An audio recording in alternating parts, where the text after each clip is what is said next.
with Reveals Bolero for very, very good morning to all of our honorable international guests and our colleagues who joined this year's World Habitat Day event in a slightly different manner regarding the COVID-19 situation.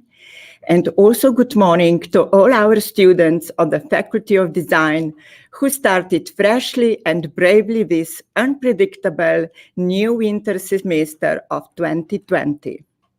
First and foremost, I would like to thank everyone for allocating time in their busy schedule to attend this occasion. Let me warmly welcome you to the event that was set by the United Nations as a day of reflection on our towns and cities and on the basic right to us all to adequate shelter.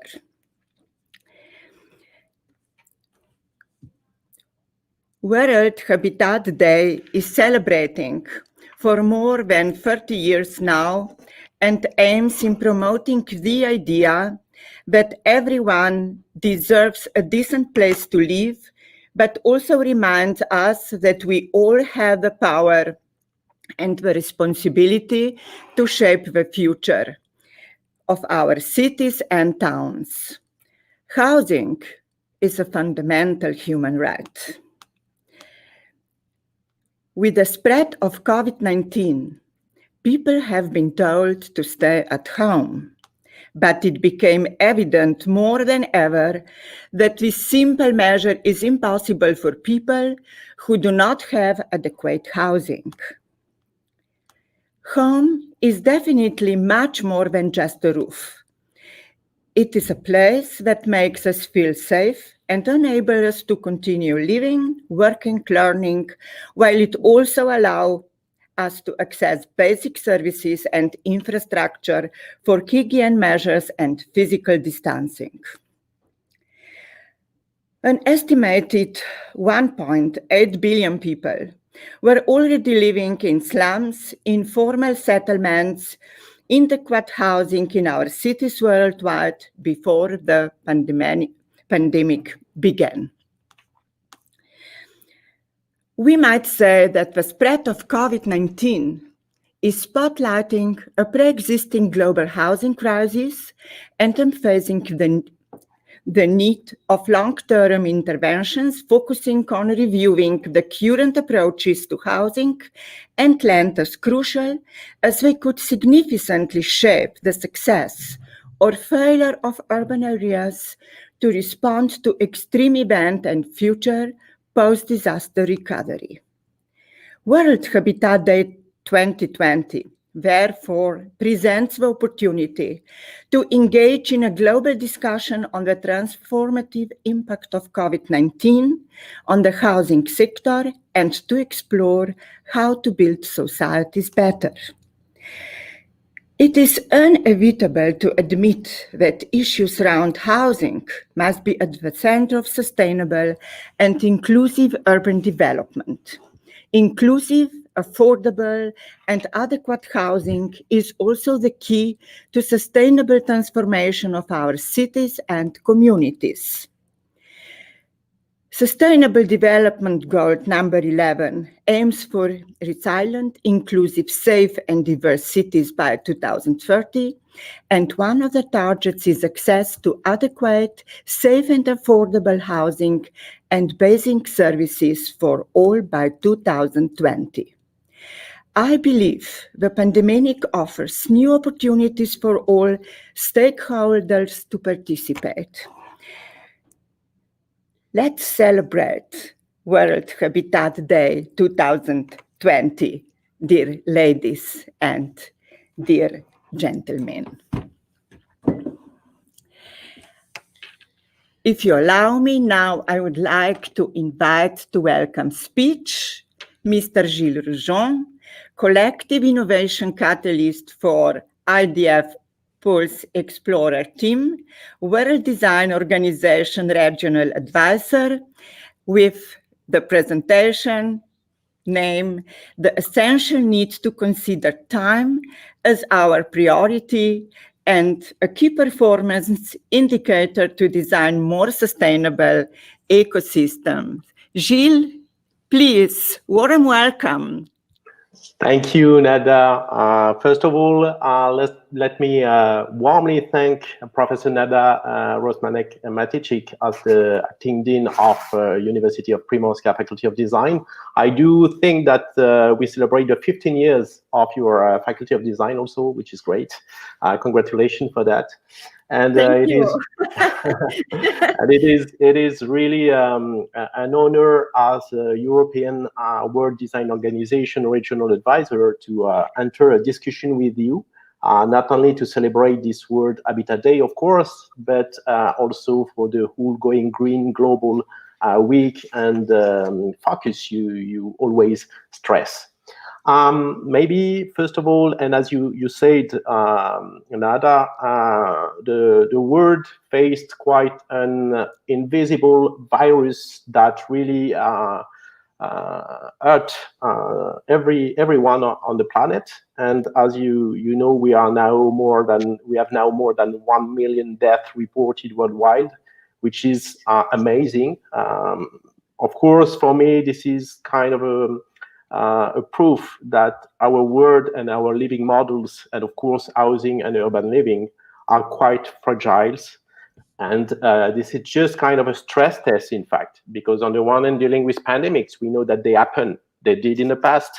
They are now in the world, and we can expect to have some other in the future. But to be honest, I really think that as food for thought, it is probably time to slow down. Of course, as I'm using social media every day, I know that this word is a word of volatility, uncertainty, complexity, and agility. And this is a word of speed.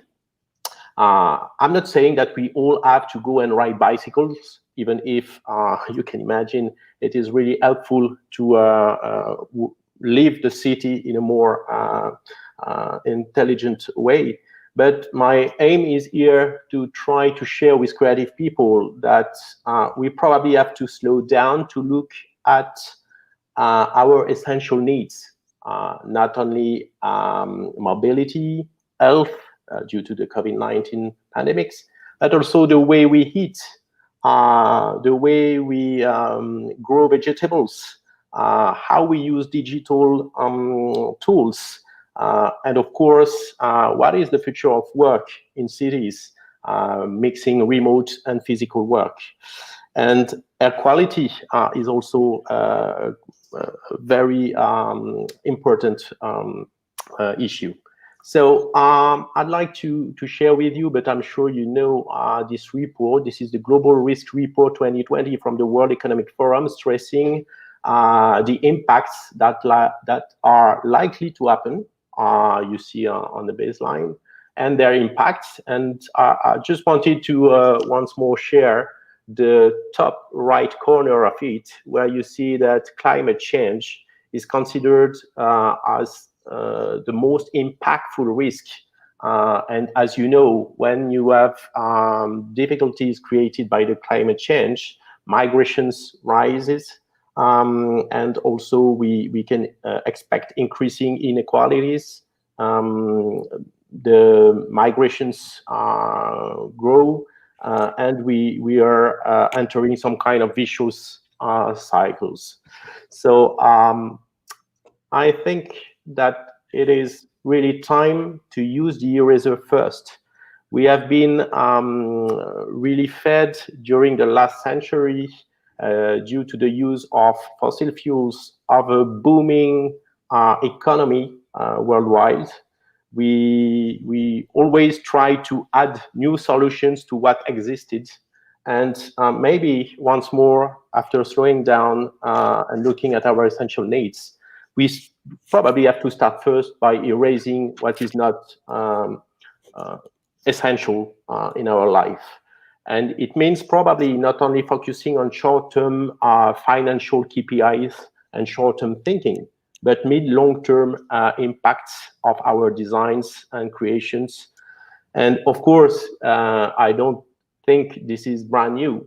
You probably know lots of these giants we are sitting on the shoulders of, such as Buckminster Fuller, Victor Papanek, dealing with the ethics and responsibility of designers in the mid-70s. Herbert Simon also stressing the fact that a designer has to work at least the same amount of time and putting energy in how to create a collective and a process and before designing the solution.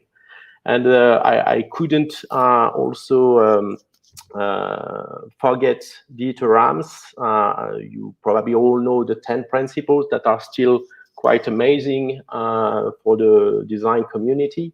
And he said last year that he definitely think that we as designers have to do really more now.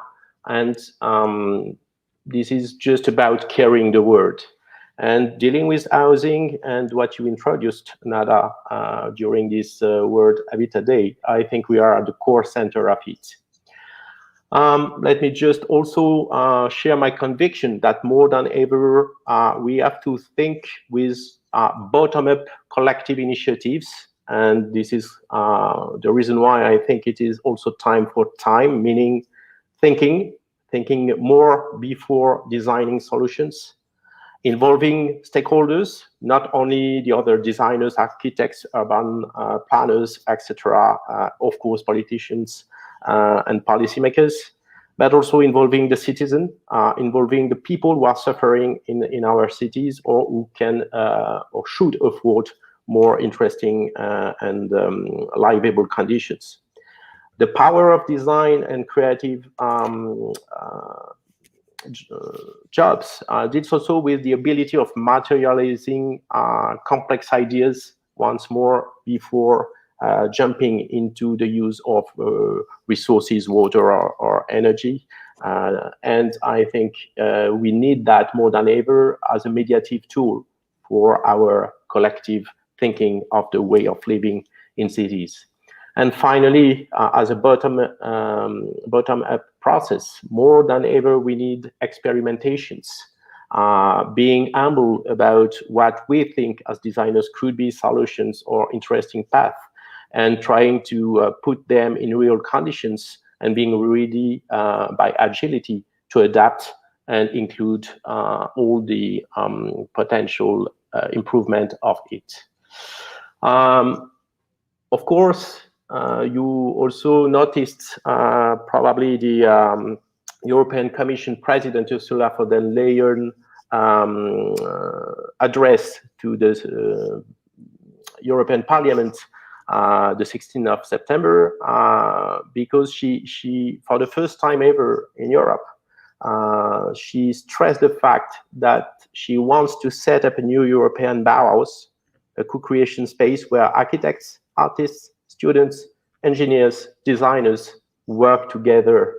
It is kind of a new rebirth, new renaissance. And I think every of us has to tackle these challenges and be proud of entering in this also top-down supported process. Finally, I think it is more than ever time not to design for consumerism, not to design for short-term impacts, but to design for life, meaning, of course, for living spaces. We have in mind everyone on the planet as human beings, but also the spaces that are giving us a lot of cheap support to our ways of living all over the world. Meaning design for life is also a way to stress a long-term way of thinking, which is quite a challenge for our creative jobs, because we have to not only think of potential new organizations of our cities, but it's sometimes difficult to try to have some kind of life cycle analysis, for example, and being sure that we improve for real the situation. And finally, when I say design for life, I mean putting and bearing in mind that technologies and the way we design processes and organizations are just means. They are not the objectives of our work. To conclude with, I'd like to share also as a final food for thought that even if we have in mind, for example, the donut economics concept by Kate Raworth, knowing that we have to live in a safe and just space for humanity, and even if we have this incredible framework of the Sustainable Development Goals, I just wanted to stress that this framework is supposed to end in 10 years, in 2030. So what's next? It's up to us everywhere in the world, in every cities, to be part proactively of the building of more sustainable and resilient ecosystem. And for me, I just wanted to say that time is definitely something we have to focus on as a way of questioning, creating, and also evaluating all our designs led with other stakeholders. Thank you very much, and I'm really happy to enjoy the rest of the discussion. Gilles, thank you very much to you for your precious words, and I hope we can meet us on Alice conference in live, of course. And thank you. We are really from today on, before 15 years, we have been established and we have to celebrate. But in next week's months, I hope this situation will be much better. And of course, we are hoping to meet us and to see us in our eyes. And that's what is so important in our lives. I hope so. Thank you, Gilles. Thank you. And now I am inviting our new colleague who is going to join our community, Professor Dr. Dragan Čalović, Vice Dean for International Cooperation, Faculty of Contemporary Arts from Belgrade, Serbia, towards a socially responsible urban development. Thank you for coming and to accept our invitation. Hello to everyone, and thank you for inviting me. It is a great honor to be with you today, and especially I want to to you, Professor Nada Rozmanac Maticic, for this great opportunity to join you today. And just a short introduction. My name is Dragan Čalović. I teach contemporary theories of art, spatial theories, and theory of contemporary design. And my research interest remains in the field of contemporary art, new media, and experimental art. I have a pleasure to present you my paper titled Towards Socially Responsible Urban Development. Socio-political changes, contemporary economic development, and new technologies have changed the way people live. For the first time in history, over 50% of human population live in urban centers. And according to the United Nations, by 2050, 2/3 of human population will inhabit cities. Hence, the question of urban development is one of the key issues of the 21st century. At the same time, the question of urban development is more than anything a political question, which means that it reflects social struggle and dominant socio-political relations. In the modern, predominantly capitalist society, the political significance of this issue is inseparable from the economic aspects. As David Harvey noticed, from their very inception, cities have arisen to the geographical and social concentrations of a surplus product, which means that urbanization has always been a class phenomenon of some sort. Surplus have been extracted from somewhere and from somebody, while the control of their disbursement typically lies in a few hands. This leads us to an assumption that increased urban development we are witnessing inevitably has for its consequence an increased search for surplus value, which drives such development dynamics. Since urbanization depends on the mobilization of surplus value, an inner connection emerges between the development of economic burden of the oppressed and urbanization. Surplus extraction defines new demands and needs, strengthening at the same time near economic relations on the planetary level. As Harvey observes, if there is not enough purchasing power in the market, then new markets must be found by expanding foreign trade, promoting new products and lifestyles, creating new credit instruments, adapt financed state and private expenditures. Another result of such development is the intensification of trade relations in the field of housing. The market-oriented urban development in the modern age seems easy to be explained by Lefebvre's critique of the production of space. However, the subordination of the use value to the market value has always been accompanied by the intensification of conventionally defined inequality.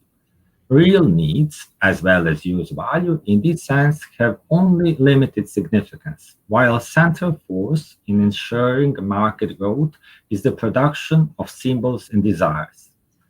This situation reactualizes the understanding of urban development as an ideological question. Since the production of symbols and desires is always interconnected with the maintenance of power, ideological aspects of such process cannot be marginalized. In contemporary circumstances, characterized by hyperproduction of hierarchically connected circles of desires, urban development can no longer be viewed linearly, as Lefebvre suggested. Instead, it should be explained as a set of spirals which mostly remain separated but still allowing occasional crossing. The circle of desired development at every level followed the same line until its final point, never ending with satisfaction, but with adopting of a new desire.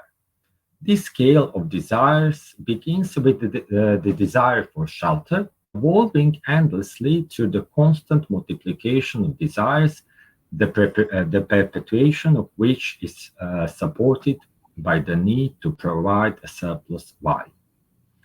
This means that the question of urban development can only be decided politically through everyday struggle to reconfigure social relations and economic space, not only on national, but also on supranational and ultimately global scales.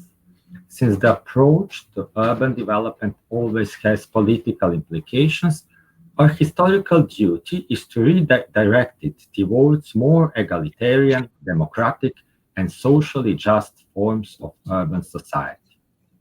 This approach of community, what actually I want to say is that defining urban development should be more than anything a humanistic call. Hence, I would like to propose an approach to urban development inspired by the experience of space production in community art. The approach of community art to the space is on a several level close to ambient art, but with a strong social orientation. Its aim to gather community through spatial transformation. Art that is communal aims to change the social context through artistic engagement or led participation. This artistic approach is based on the assumption that space can serve as a tool for making visions and a trigger for action. This assumption brings us to Lefebvre's critique of the production of space. As he noticed, being a means of production, space is also a means of control and thus a means of domination.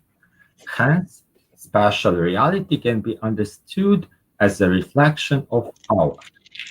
But let's imagine spatial reality that reflects the power of humanistic ideals. So if we try to rethink our urban future, we should ask ourselves what kind of urban reality we want in the years to come. From the humanistic perspective, it means to reimagine socially responsible urban development. It doesn't mean just to provide sustainability, but also to eliminate the fear and the sense of insecurity. To do that, we must start to talk about what is really important for our society, as well as for each individual. It means that we must discuss our visions and to negotiate our positions and desires. After all, the question of what kind of urban development we want is the question of what future we are seeking for. What I'm suggesting is to redefine our visions, expectations, and interpretations of urban relations, to imagine democratically oriented, humanistically based spatial development, which is able to create a new social content, and finally, which will lead us to a better world. So when I say democratically oriented, humanistically based urban development, I mean such spatial development which is communal, in other words, which doesn't just have the ability to bring new visions and to initiate bonding of a community, but also to provide the sense of security, as well as decent and affordable living space for everyone.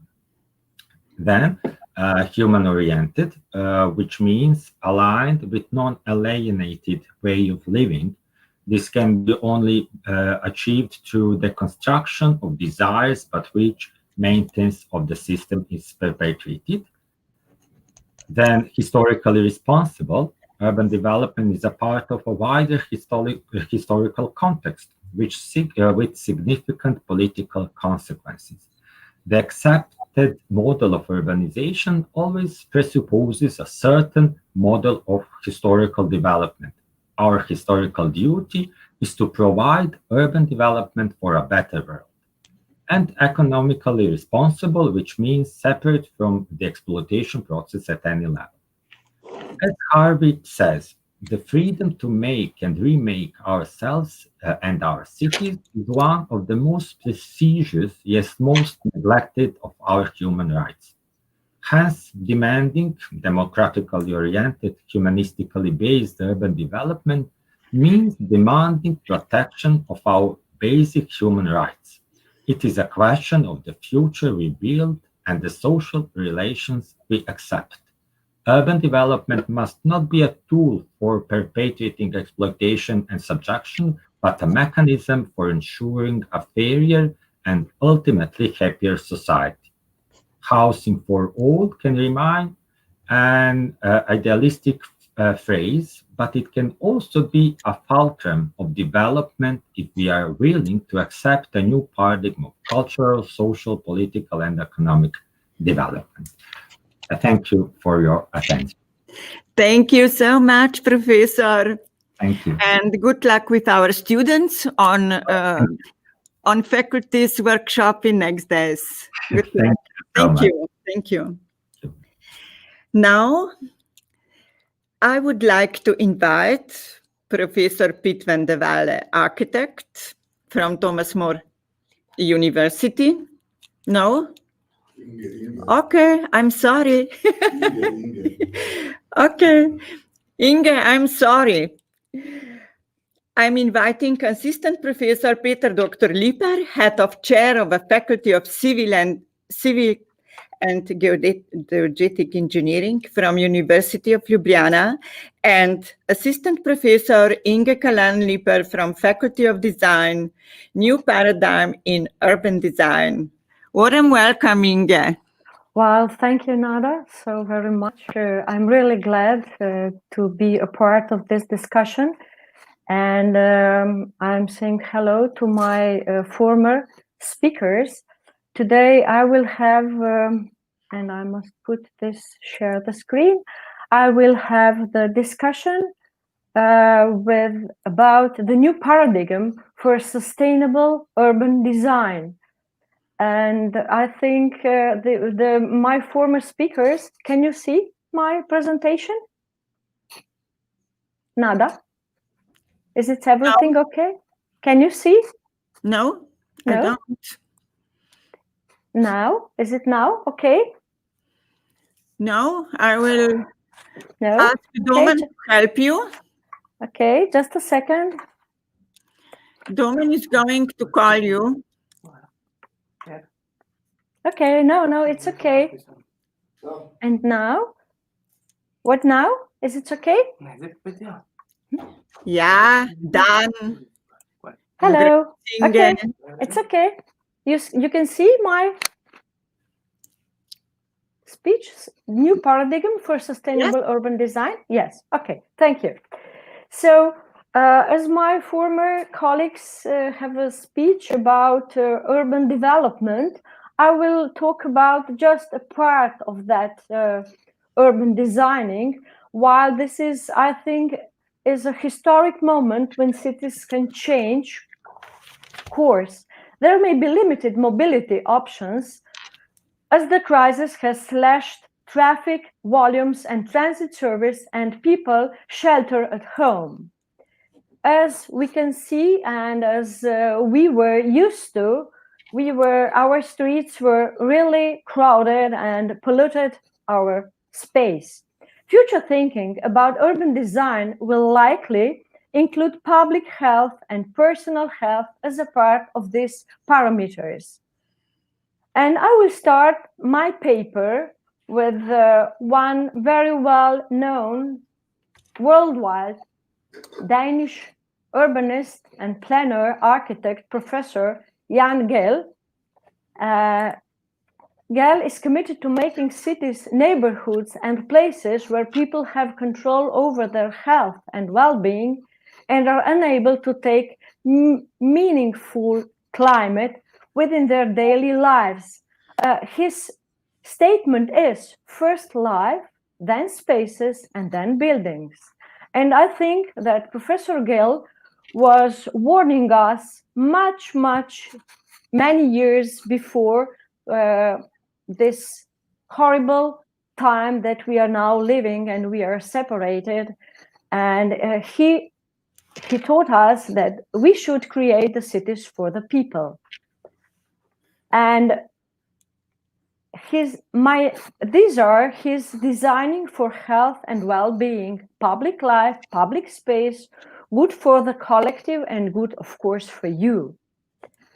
And I will just tell a sentence and the thought of one of known younger generation of Danish architects, and he is Bjarke Ingels. If we can change the climate of the world by accident, imagine what we can achieve by trying.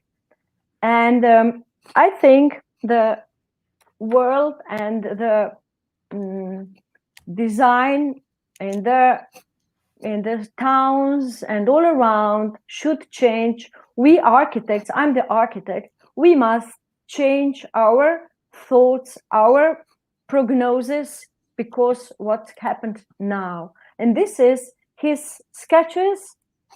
Excuse me, oops, okay. Okay. It went too quick, sorry. Well, these were the sketches from Bjarke Ingels, and I will, at the end, I will show you some of his new thoughts. Though we can't say exactly what the future will look, we can examine current trends, tactics, and concepts that have played huge roles during the pandemic. The following trends may have long-lasting impacts on the cities, on the way that cities are designed. Well, this is the picture of Milan before, and you will see the picture of the Milan after. Nowadays, what is it on the public place? Well, this global pandemic is the catalyst for a sustained movement away from cars. Reliance remains to be seen, but the current circumstances offer a glimpse of a more pedestrian-friendly environment. So these are nowadays the square in front of Milan Cathedral. And now I'm going to tell you a few future guidelines for streets for pandemic response and recovery. Nowadays, New York and, for example, Copenhagen, they are looking like that. Creating safe, walkable streets and choices for getting around are critical during the initial crisis response and to achieve a long-term economic recovery that is equitable, sustainable, and enduring. The main points are a shift away from large city offices, decrease in car reliance, new forms of public space. We saw that. New restaurant layouts, an increase in modular construction, an increasing reliance on adaptive reuse, new innovations in lightweight architecture. And how to decrease in car reliance, here is the example, so that we can, this wide lines that were meant only for the cars, we can make them safer and more space for pedestrians and as well for cyclists, just with the paintings, making resources readily available for people minimizes risk while creating healthy and sustainable environments within ever-expanding urban areas.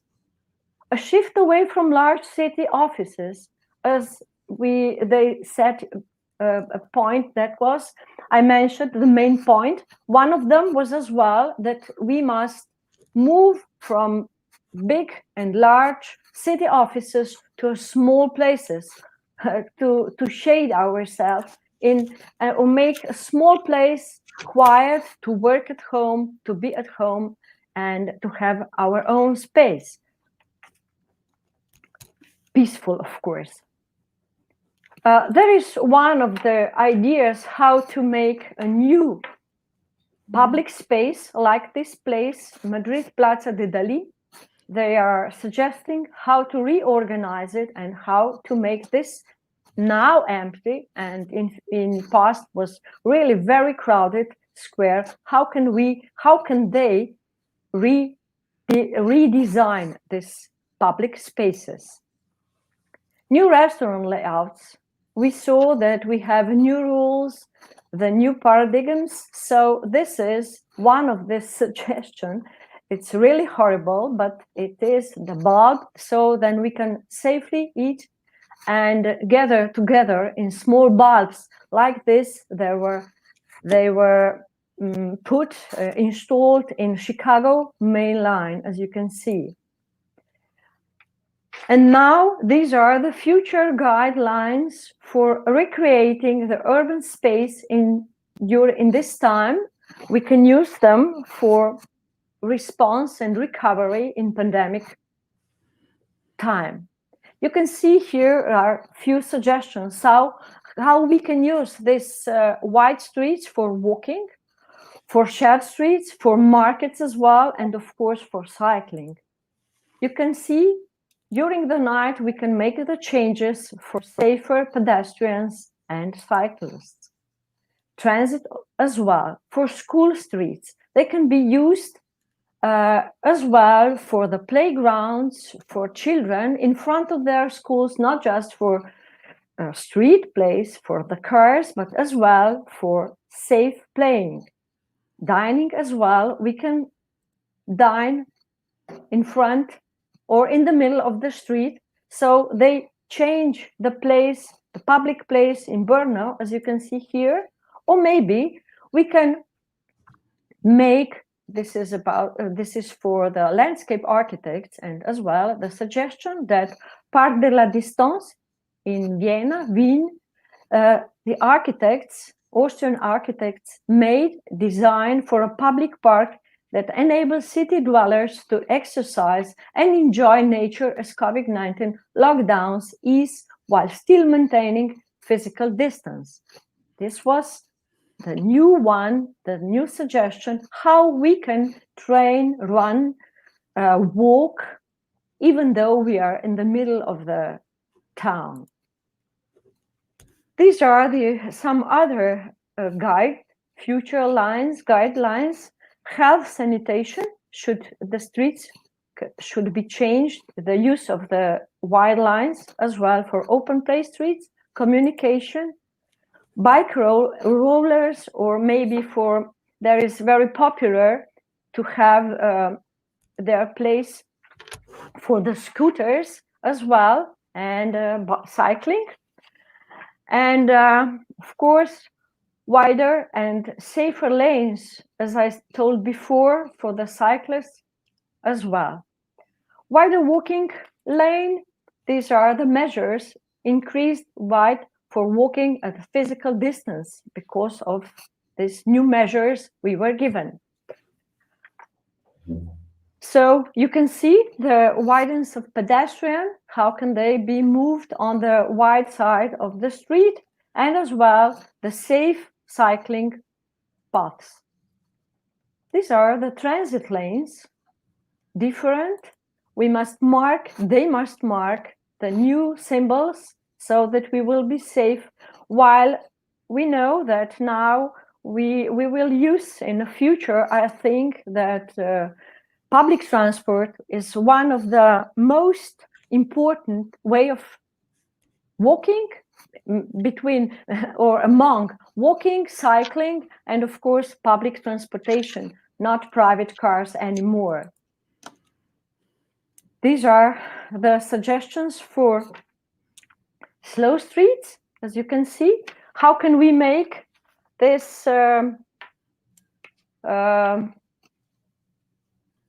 signs and barriers at entry points to indicate local traffic only? And here you can see this is the slow street only for pedestrian. In this time, we can change the aim of the street.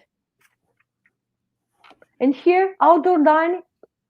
Yes, this is the place where we can change the streets for outdoor dining as well. And markets. How can we clear markings and delineate to indicate vendor and customer zones and pathways? So you can see how can we mark the exact place for the vendors and as well for the customers. And now just a short part that will be in details now. In the cities around the world, streets are the front yards for the children and their primary means of transportation. Kids rely on streets to get to school, to meet friends, to run with their parents, and to play and explore their surroundings. However, most streets are not built with the children in mind. The Global Designing Cities initiative released Designing Streets for Kids to set a new global baseline for designing urban streets. And you can see with a small changing, with a low budget, let's say so, you can make a quite different public space for safe use of children, for children, sorry. And here you can see, so they can bike and be in the lane, biking safely. Safe and healthy streets for kids should be. Safe and healthy streets include continuous and accessible pedestrian infrastructure, comfortable and convenient. Streets include places to sit for moments or rest or connect for the reliable connection, transit options, or inspiration and education. They can draw and they can educate. They can be useful place for all these small children. I think it's quite important that we should take children needs for streets, reliable mobility choices, and of course as well the space. I think it's quite important to know an average 3-year-old child is 95 centimeters tall. So what they see and experience is different than adult. And we do always say ergonomy is very important to make the measures, but we never thought on the streets how they can see when they are so small. So they are closer than adults to vehicles, exhaust, building utilities, trash cans, paving, and other details. So we must, due to their heights, play and learning, of course, is as well important for them. These are, I won't go in the details, but these are 10 actions to improve streets for children. And when we are trying to make these differences, I think it's important that we do in use, and we see all these 10 points for protecting children's and spaces for play, everything we must take in our mind. So here are a few let's say public places. So they were changed in a few minutes. Instead of cars, you can make it a nice place to be together. And here are a few instructions: setting, use appropriate dimension, install enough seating, consider a variety of location, consider unexpected uses, use varied materials, and so on and so on. So we must take this in our mind when we are trying to make these streets for children and to play and make them safe. As well, is so important is nature and landscaping. Co-locate trees with the other elements. Consider children's heights. This is really important for us. Allow kids to engage with nature. Build room for insects and spiders, and so on and so on. I won't go in the details. For example, this is so made one of the parks, public spaces here in Ljubljana. And these are the additional elements that should be used when we are making the new way of using streets in this time. Well, all are these the elements that should be installed. And now at the end, I will just show you how we did that in Ljubljana years ago. This is the main part of Ljubljana, of our native town. And you see 2013 was like that. And now from 2015, nearly 5 years, it's looking like that. No more cars, only public transportation. And so we are sharing this space. And this was as well before in Ljubljana, and nowadays is like that. And at the end, I will make my conclusion. I think it will go this short presentation with the film. I will like to show you this Bjerke Ingels, architect. As I mentioned him before, he made the project for very, very crowded and Brooklyn Bridge in New York. And I hope I will manage to get this to you so that we will all have this short film.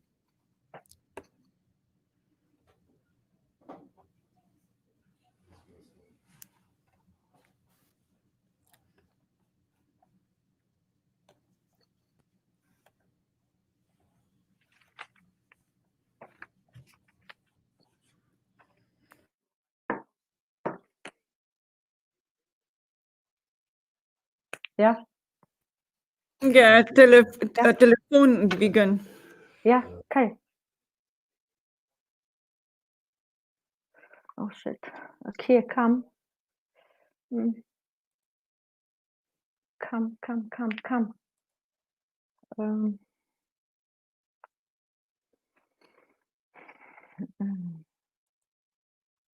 Excuse me.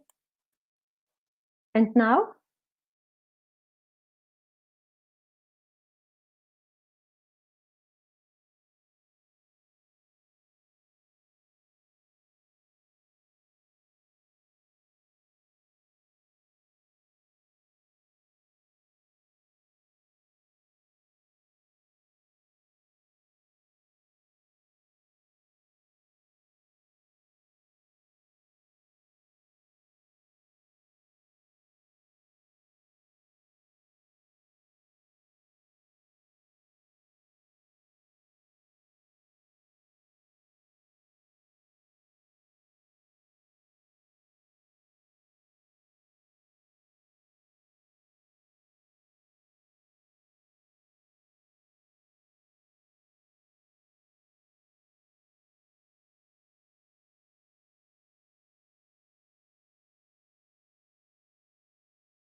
Nadaljujemo.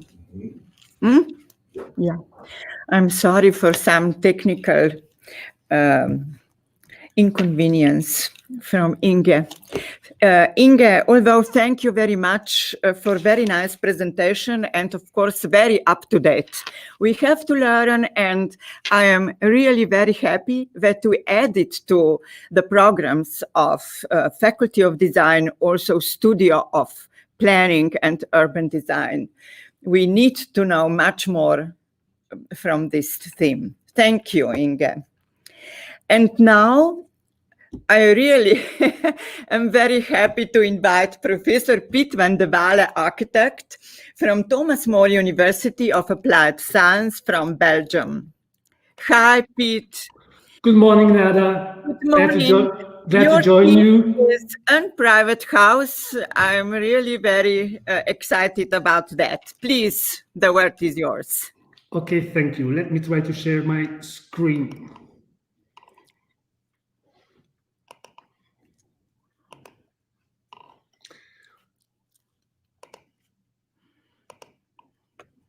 I hope you can see it. Yes. Okay, perfect. You, Piet. Not yet. Excuse me? All good, Nada? We can't see the screen yet. Yes, okay, We perfect. can Thank see you. you, but not presentation. Okay, the unprivate house. How will we live together? As the world's urban population skyrockets and cities become denser and denser, cities are facing the effects of low supply and high demand on single-family homes. And that causes even the smallest of houses to be unaffordable, as we can see in Mumbai. On the other hand, extended urban sprawl, where every single family home has its own yard, garage, and 2.5 bathrooms, this has become impossible. The world, the environment, needs a beton stop. We can't afford more solidification of green areas around our cities. Domen, povejmo, jaz ne vem kaj. Let me try this. We can't see your presentation. You can't? No, Oh, no, try again, please. okay. Let me retry.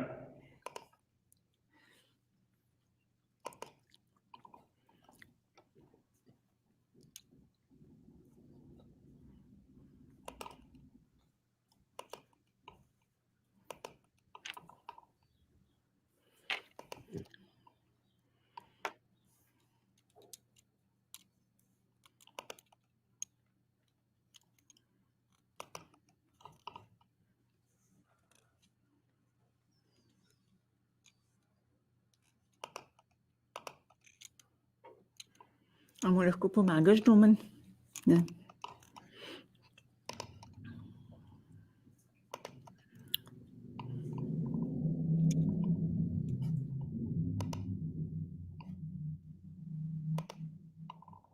You can see it? No, not yet.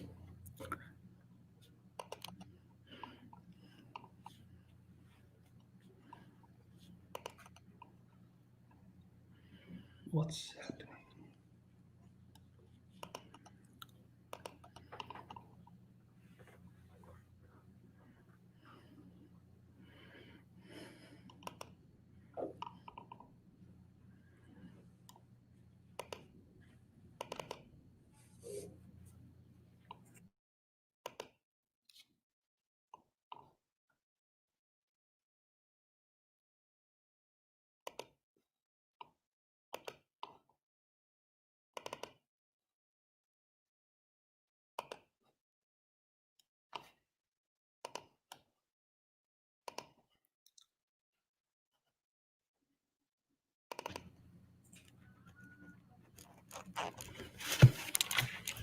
I think we see something now, but it's a black screen.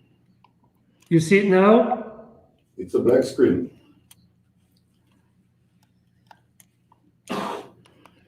No, it should be three ladies in the bathroom. Unfortunately, no. Damn it. Sorry. Really? Still black? Yep. I don't know what I'm doing wrong.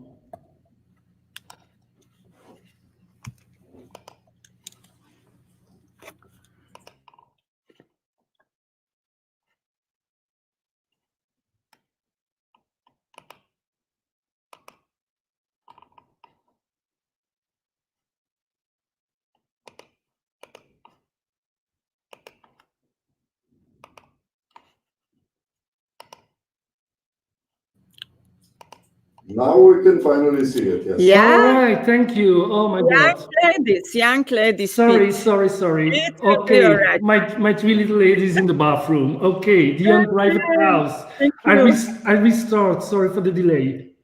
So, as the world's urban population skyrockets and cities become denser and denser, cities are facing the effect of low supply and high demand on single-family homes. And that causes even the smallest of houses to be unaffordable, as we can see in Mumbai, one of the biggest slums in the world.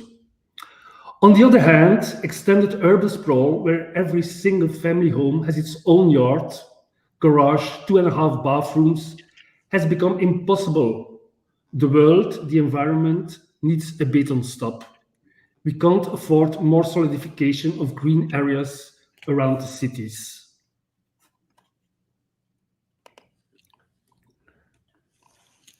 Ja, že spetni. Spetne dela. So, and as we can see, and we already heard it today, the world population is growing fast.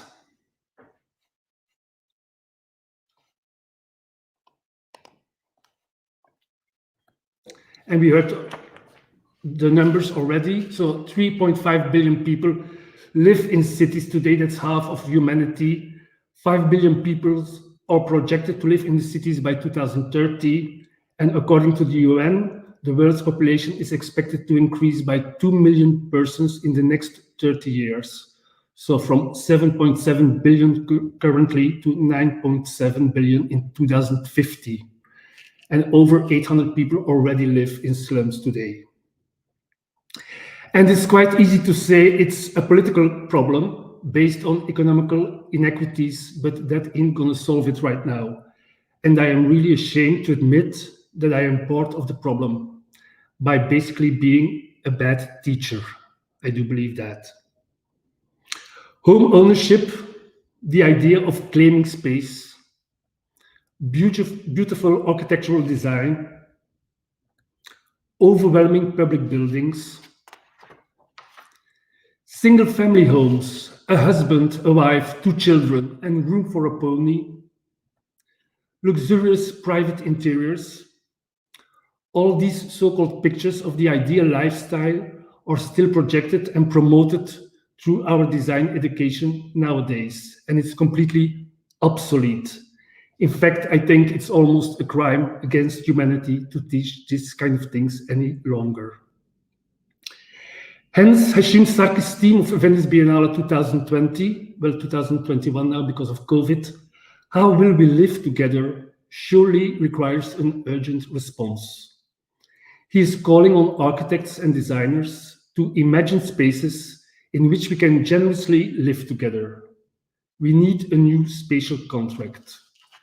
We have to redefine housing programs and spatial typologies in order to be able to live together. We need to pursue alternatives for spatial configurations and dwellings in the cities. Hence, already new structures like co-housing, we know that already, mixed use housing, co-working, and flexible spaces. This will not only influence the urban fabric itself, but also will require a severe change in the social fabric that characterizes modern society by redefining the boundaries of privacy. Additionally, for the past months, most architectural typologies have fallen under scrutiny, analyzing not only how we can adapt to this pandemic in the immediate future, but also how our new way of living, teaching, working could embody prospective urban evolution and changes in lifestyles, as we already heard today. We all know it and we all experience it at this very moment. COVID-19 made the already existing problem of urban alienation explode into severe social distancing and anxious solitude. But despite COVID-19, density is not a bad thing. In fact, it can be endlessly interesting and exciting. But it necessarily calls into question the essential issue of how to balance privacy with openness. As the urban population around the world increases exponentially, these questions are more important than ever, and it is the responsibility of architects, urban planners, and interior designers to address them effectively. Rethinking of researching by design new boundaries between private dwelling and the semi-public urban fabric in order to be able to densify the city without compromising on, or even quite reverse, raising the quality of the city life should be a major priority. While the risk of being exposed as we are due to social media, etc., not to mention naked, seems ubiquitous and tends to force us to a new prudery, the need of densification calls upon a new way of sustainable living in the unprivate house and the privatized urban fabric. Throughout history, we've lost the connection with ourselves. Well, we can blame Freud for that. Our body, non-photoshopped pictures are absolutely not done. Imperfectness can't be exposed, the so-called disembodiment. We have lost corporeality and touch. Touch is even completely forbidden now. Our community and real social interaction. I sincerely believe that deconstructing our private housing program, the private kitchen versus the communal kitchen, or even the public kitchen, our private living room versus co-living spaces and co-housing, to, for example, the urban cabins of Mini Living. We all know Mini as the brand for the small cars. Well, the goal in launching Mini Living was to tackle the problem of decreasing spaces in urban areas. For example, in London, New York City, and Shanghai, who are all facing issues resulting from overpopulation. Mini Living tried to answer these questions by some urban small cabins.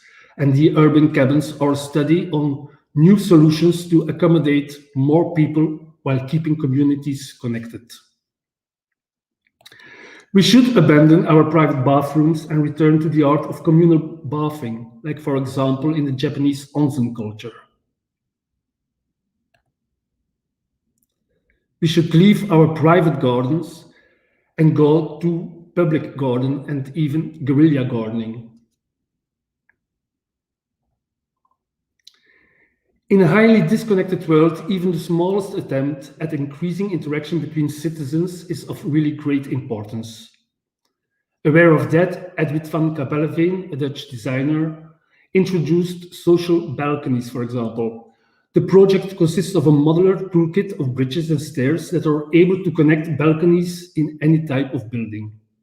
These connections create a semi-public space which allows neighbors to connect with one another, to dine, engage in communal gardening, or simply meet for a chat. This deconstruction or rethinking of the personal and private will be mandatory to solve the problem of rapid urbanization, I think. But it will also increase the viability, the quality, and sustainability of future city life. The future lies in the unprivate house.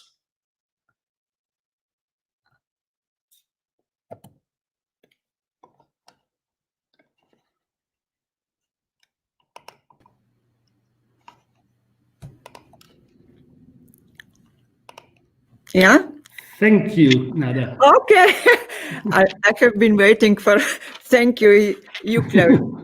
Thank you so much. Thank you so much, Pete. Meet you on your workshops with students Absolutely. I hope the workshop will be a really Thank great you. chance to investigate this. Yes. Thank you. So now we suggest a 15-minute pause, and then we are proceed with the second part of our World Habitat Day meeting. So in 15 minutes, we see us again. Thank you until now.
Yeah.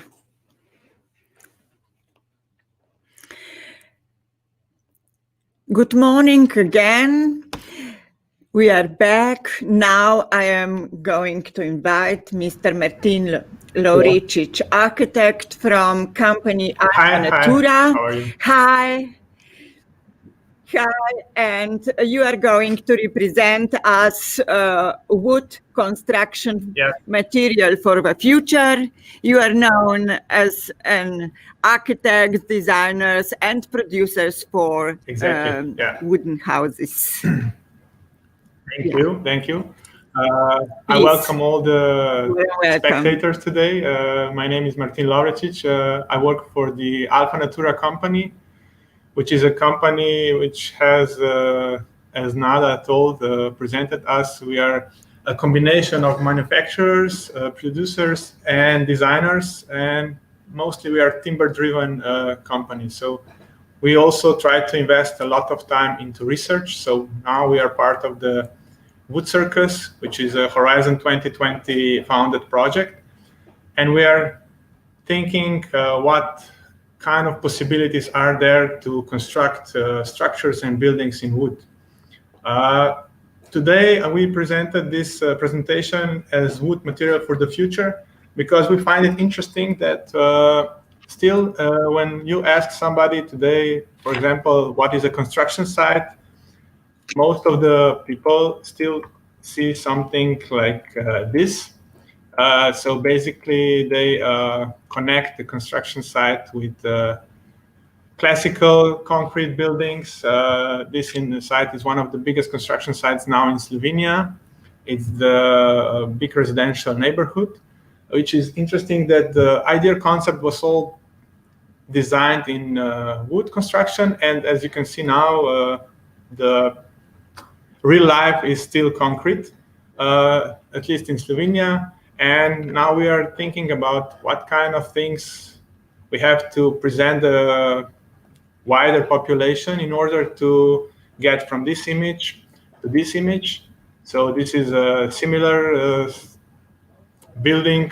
This is a similar building here in London. It's actually the world's biggest wooden building, and the end result for this is actually the same. So basically, at the end, you cannot say whether it was built in timber or it was built in concrete or steel.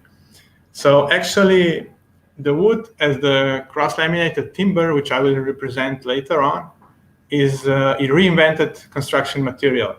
Somebody will say that the wood was invented in 2007 with a quite famous project in London, which they built a 9-story building. But actually, the wood is there from the beginning. This is the oldest, one of the oldest wooden buildings in the world. It's 1,300 years old. So basically, there are a lot of people questioning how come and how long does a wooden house can stand. And the thing is that actually it can stand forever. And we're trying to put this information to the clients.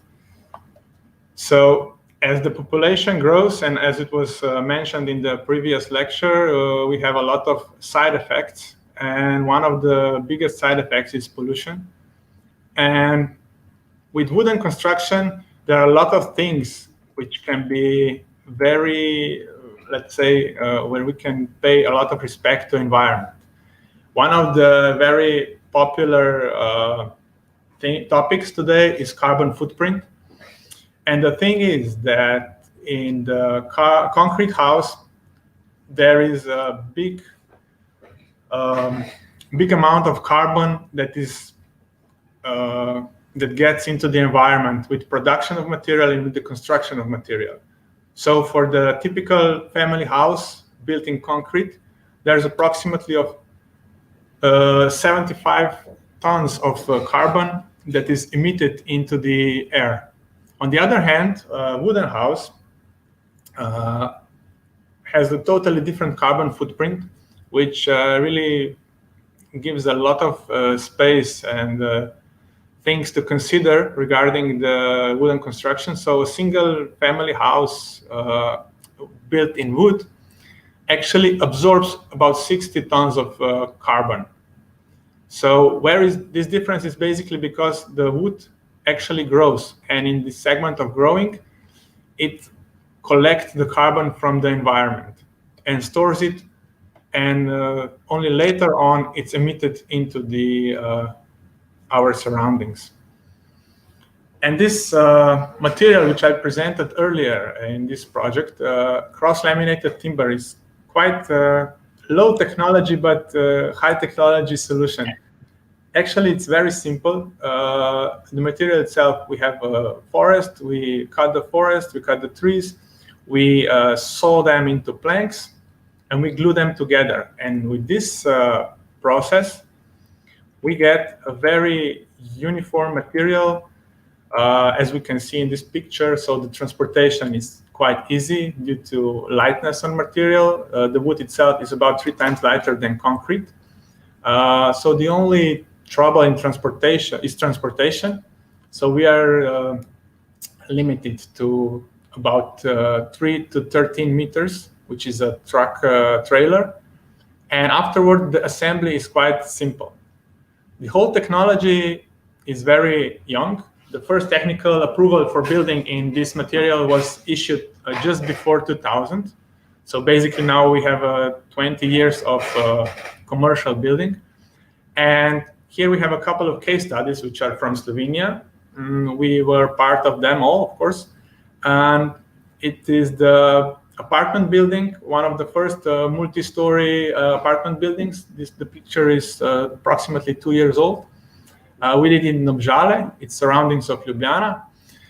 And the case study of this shows that this technology is very suitable for large-scale models and large-scale products. This was actually also at the time the biggest residential building in Slovenia. All the 3D drawings and all the projection design was done in our team.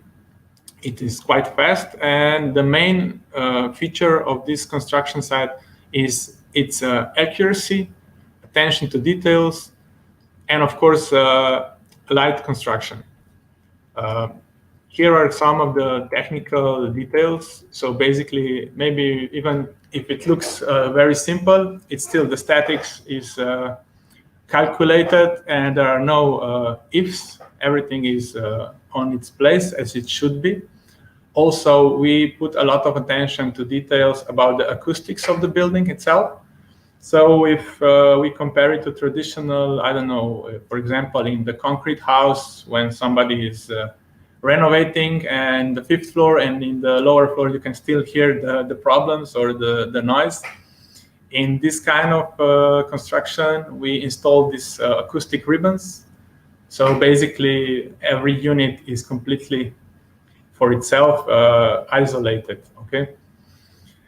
At the end of the construction, we also did some research on the project because that was quite a big step forward in Slovenia for the timber construction. So we did the acoustic testings, and the results showed quite promising.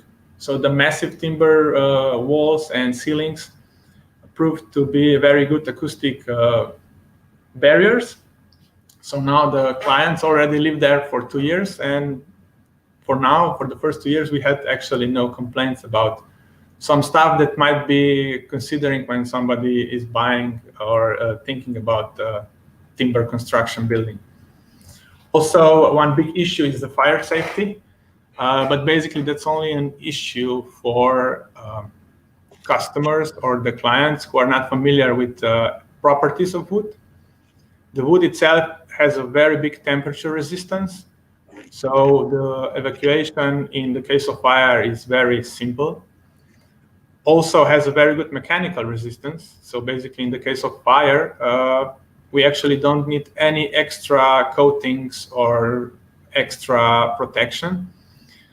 As we all know, when the wood starts to burn, it gets a layer of charcoal, and this charcoal actually provides safety for the wood on the interior. So on the contrary, like let's say steel construction, where steel loses all its physical properties once it's heated above 300 or 400 degrees, the wood itself stays pretty much the same. And the only thing is that it's a wider population perception that the wood burns very fast and very immediately. It is, of course, when we try to burn a match, but if you try to burn the whole log, it will take a lot more effort to do it. So in this case, this is the floor plan of the building. Just to get the feeling of the size of the building, there was 20 units inside, divided into 4 stories. Unfortunately, this is for now still one of the biggest buildings in Slovenia. Whether in the world, we have a lot of pretty much taller buildings. They go all the way up to 80 meters in timber. So therefore, we see that the construction has a lot of, there's a lot of future for timber construction itself. The end product, of course, it's completely anonymous. So basically, you cannot say whether it was done in concrete, timber, or anything. And the thing that is very interesting is also that we used we look at the interior of the buildings, we see the timber ceiling. So the wood on the ceiling is actually the construction wood. It's not extra added, so it's basically there from the beginning. And as we can see here in the raw construction of the project, everything is massive. So there are no air in the walls or something like that. When we show this picture, or when we were building stuff like that, we had a lot of questions or complaints that we are using too much timber, so that we will destroy the earth using this kind of technology. But the thing is that annual increment of forest in Slovenia is about 8 million cubic meters of wood, and that would be sufficient to build approximately 19 to 20 family houses every hour. And when we scale that up to Europe, the number is much bigger. So there is enough forest growing every hour in Europe to build 3,200 family houses. Of course, not all of the wood goes for building, but still, just to get the perspective of how much wood there is in Europe, or how green the Europe is, at least so far. And one interesting thing about the technology of the wood processing industry is we are actually the only industry without any waste. So as we turn forests into products, we tend to go from the big product to smaller ones. And at the end, the waste of the final layer of production is actually the pellets, which are used as a biofuel for heating. So that's changed in the last, as we see in this paragraph from the 1940, when there was quite a lot. There was about 40% of the waste. And in the 2013, there was 0% of the waste. So basically, we are quite environmentally responsible for this. As another project which we were done in the recent years, we tend to put a lot of research into modular sports hall, because we find it very interesting for this large-scale project. We also applied for funding from European Union for the Horizon 2020 project. Unfortunately, the project wasn't funded, but it got a seal of excellence in 2 fields. So for efficient use of natural materials, and also for the energy efficient construction with low carbon footprint. So therefore, we find the project to be very promising. Also, based on all the research we did, and we have this registered floor plan, which is gives to our clients, let's say, more floor space for the same amount of investment, or for the same amount of the building itself. And we actually managed, after 3 years of research, to put this research into action. The building was done in Mislinja. It's in Koroška region of Slovenia.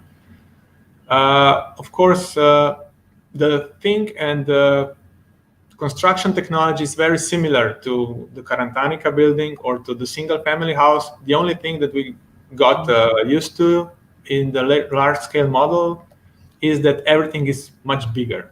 And so the transportation is heavier, We had to have extra transportations, closed roads. Also, all the details, all the installation has to be much more precise because it takes time. Everything has to be moved by a crane. Everything. So if you make a mistake, it takes like a couple of hours to solve it and stuff like that. At the end, the project turned out really well. Also here, all the walls are construction timber. So basically there are no extra layers on the walls. It's visible from the beginning. And on the outside, you cannot say whether it was done traditionally or innovative or whatever. We actually just added this layer of wooden facade just to tell the story of it. And what is interesting is that we get quite positive feedback from the clients. Also in this mislinear hall, once it was finished, for example, they rescheduled the European Championship for volleyball, which was played at the time, in order to put 4 competitions into this completely new hall, which was already set to be somewhere else. But after they saw it and after they felt the interior, they switched it. It was very interesting, though. And here we have also one very interesting project. It's the hotel in Ljubljana. And what is interesting here, I will not go so into details of the hotel, but the client loved the construction so much based on its quickness, let's say quite cleanliness compared to traditional construction, and details, that he renamed his hotel into the Hotel Voet. So basically, this is the floor plan just to get the feeling of the hotel. And this is the end picture. So basically, in the beginning, he had a completely different marketing but after the construction, he renamed the whole building into Voet, which for us is a great, let's say, acknowledgement of our work and of the people believing in construction. Also here, the small picture on the bottom, you can see that every room has a visible ceiling. So still people who are inside can feel the material that the building was built for.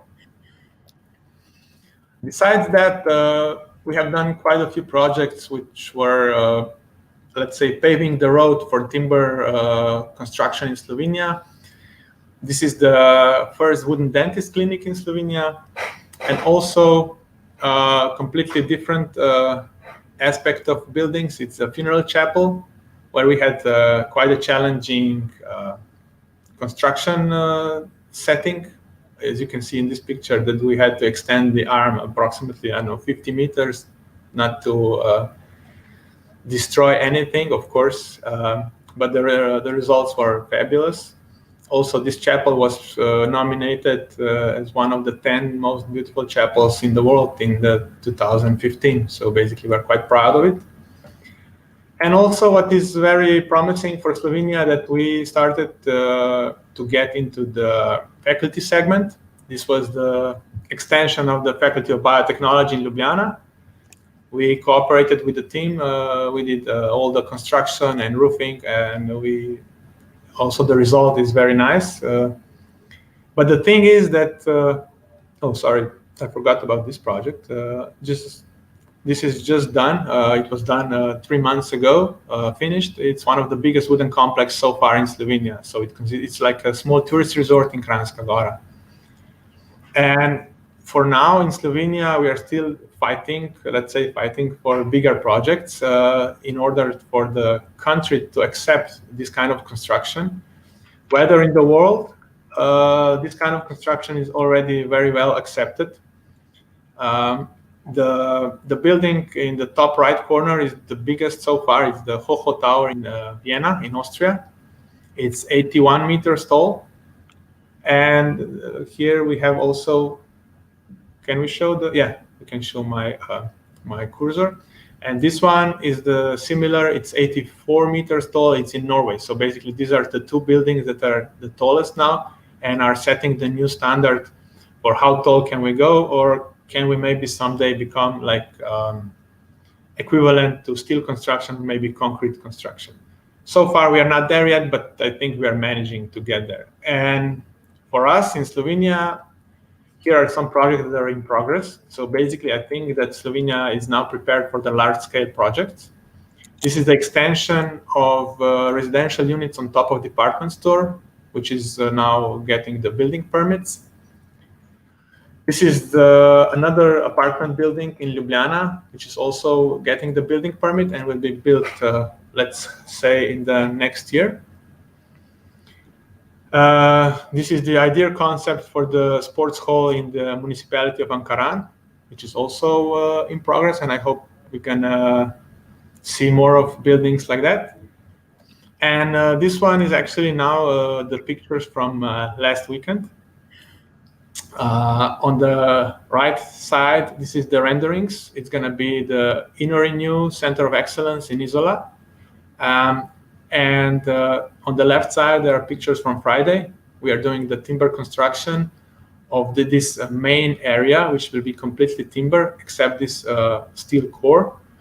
And at the time when we end it, it's going to be the biggest wooden building in Slovenia. It uses approximately 800 cubic meters of wood for the project like this.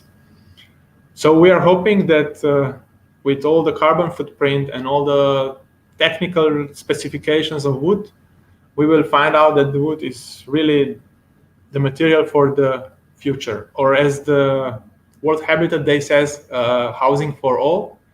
We are thinking of this phrase as housing for all, also for the people that comes after us. So we have to take care of the environment and not just thinking about present, but also for the future. As we like to say, wood is the only solar-grown contemporary construction material, and it doesn't need any extras, just the sun. Thank you for your attention. Thank you, Martin. It was great. And congratulations for this great success to you and to all your colleagues in Alpha Natura, with my best regards to your company.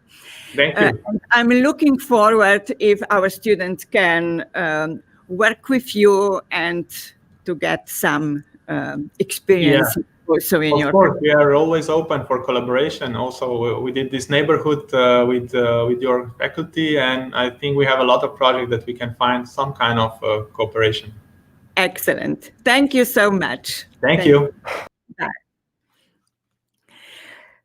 So we produce with our old friend Lynn Elvins, design management professional and sustainable design advocate, founder of Design Rally Company, and she's our visiting guest every year for our new students who are coming in the first year for the team design thinking, very important issue for first days on our faculty, but today you are going to represent us designing for a little life.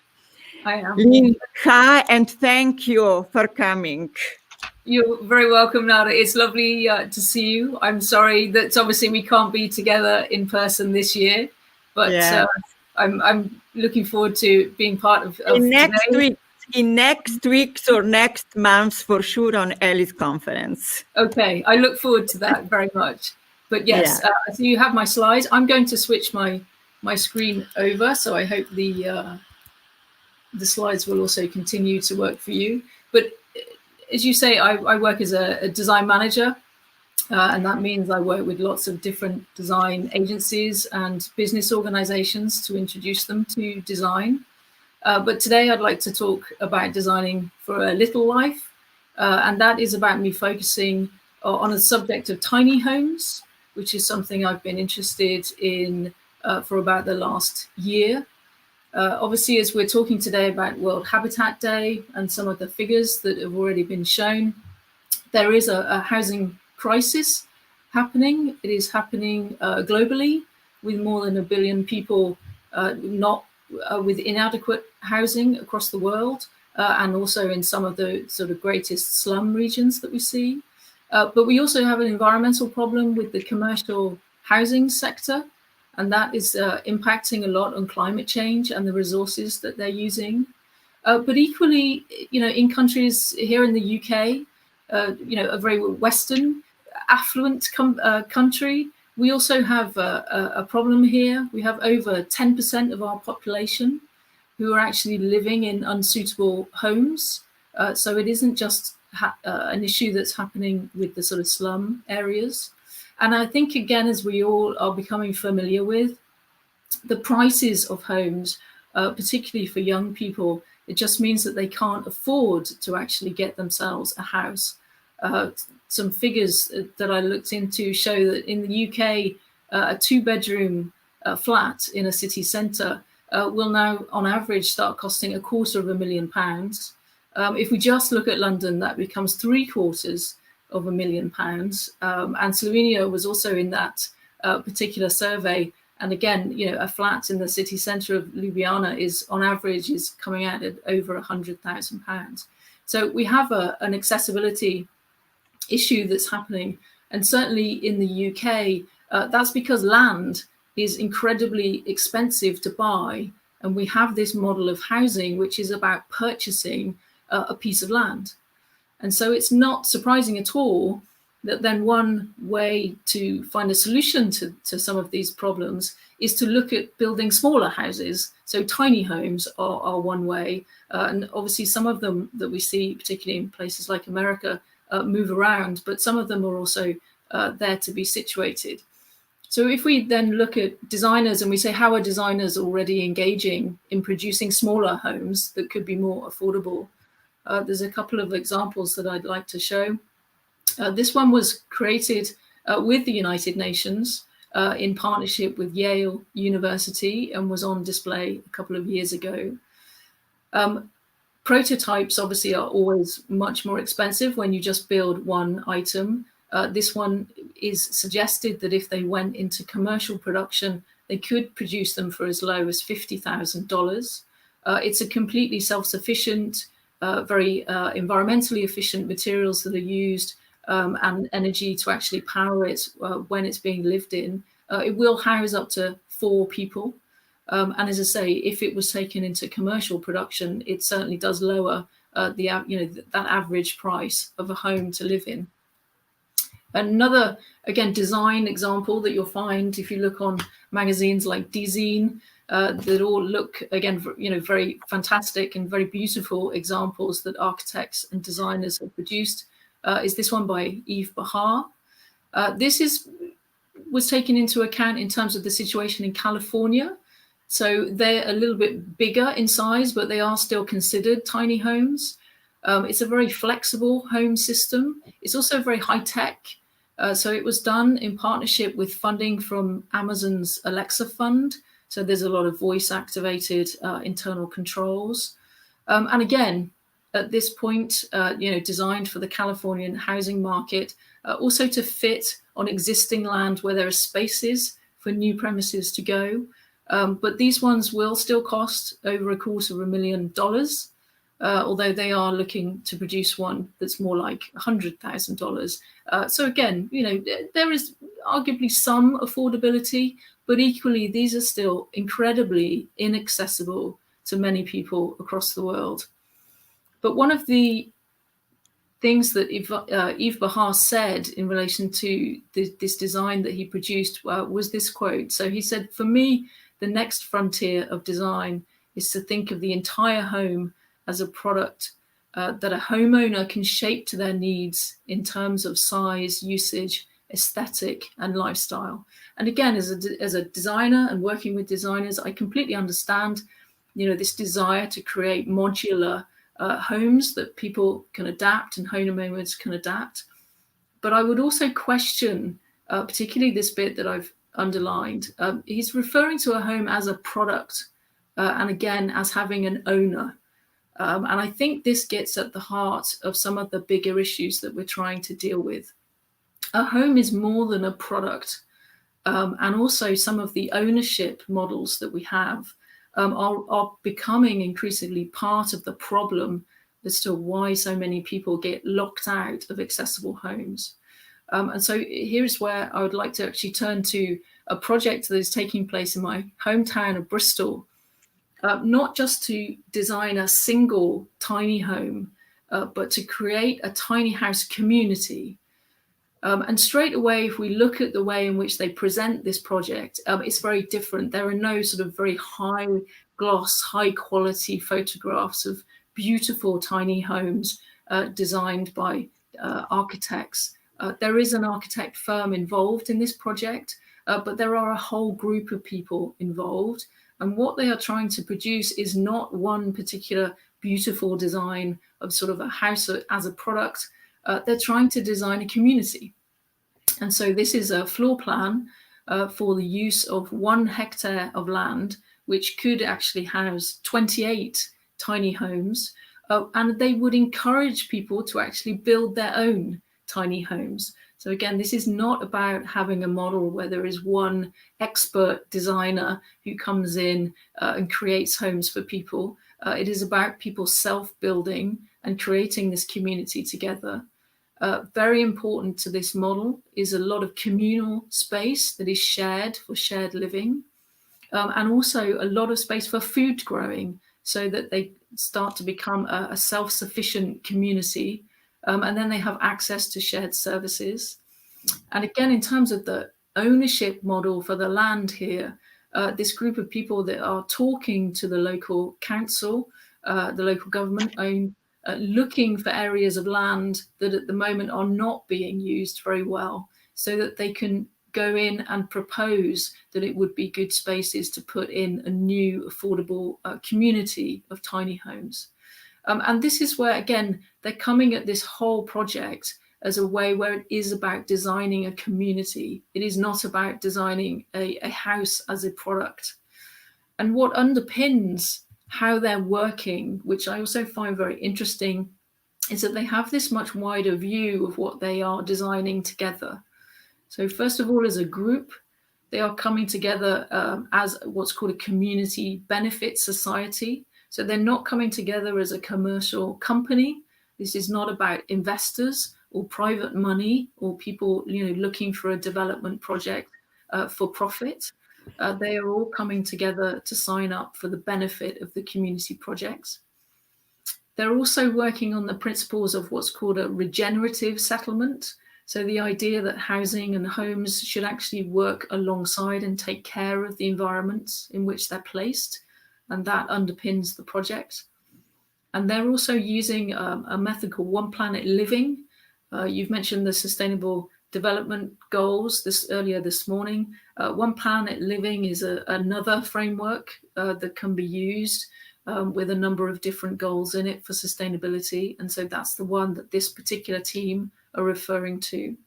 And again, not least, they're also underpinning this with the economic model of what's called donut economics, the idea that actually people don't fall through a hole in the middle where they actually can't be part of a thriving economy, and also economy that recognizes the environmental limits. And so that's really about, again, creating and being part of economies that are about that, yes, they thrive, but it's not just about growth. And so, as I say, there is no hero designer involved in this project, but these kind of principles are principles that have been used by great designers before. Victor Papanek has also been mentioned this morning, and he's a great design hero of mine. His work was famous in the 70s, but he also produced another book in the 1990s, again, where he challenged designers and said that, there is a real risk that we're losing the idea of building cities around a communal heart. And we really have to do that if we want our cities to work.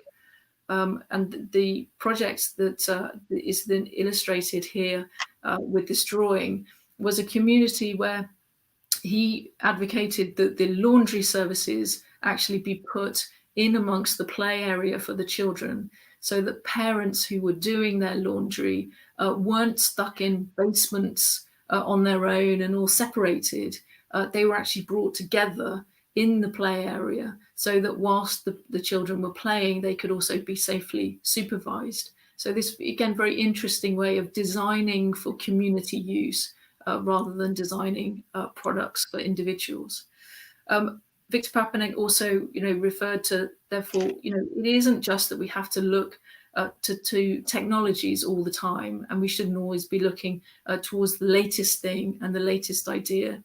We can also look back at how some of the best cities have been designed differently over hundreds of years. And again, I'm a great believer in looking at histories as well as coming up with new, entirely new ideas for the future. And he also questioned these models of ownership and would say, to anyone designing particularly products, do we really need to create it? Could it be rented? Could it be shared? And could we have community ownership models rather than individual ownership? And I think then this is the challenge that I would particularly like to throw out to the students watching today, is that we have, I think, an opportunity to move beyond models of creating products that are owned. That can also be very viable, but I think there's more wider ways of thinking. And if we want to design solutions for littler lives, so we have less impact on the environment and we share more and we create more community, then to do that, to have a smaller impact, we actually have to think bigger, I think, as designers. So we do need to engage in these more political discussions and economic discussions about money. I think sometimes as designers, we think we work in isolation and we work on a brief with a client, but I think we always must think bigger than that. We have a duty to do that. I think we also have to think very carefully about who we're designing for. And if we are only ever designing for affluent people who can afford to buy things, then the question is who are we leaving behind in a global society? And I think that's a very important question to be asking. And also asking questions of ourselves as designers. What is the purpose of what we're creating? Are we really genuinely adding value? Are we creating something new that is really needed and will make a difference?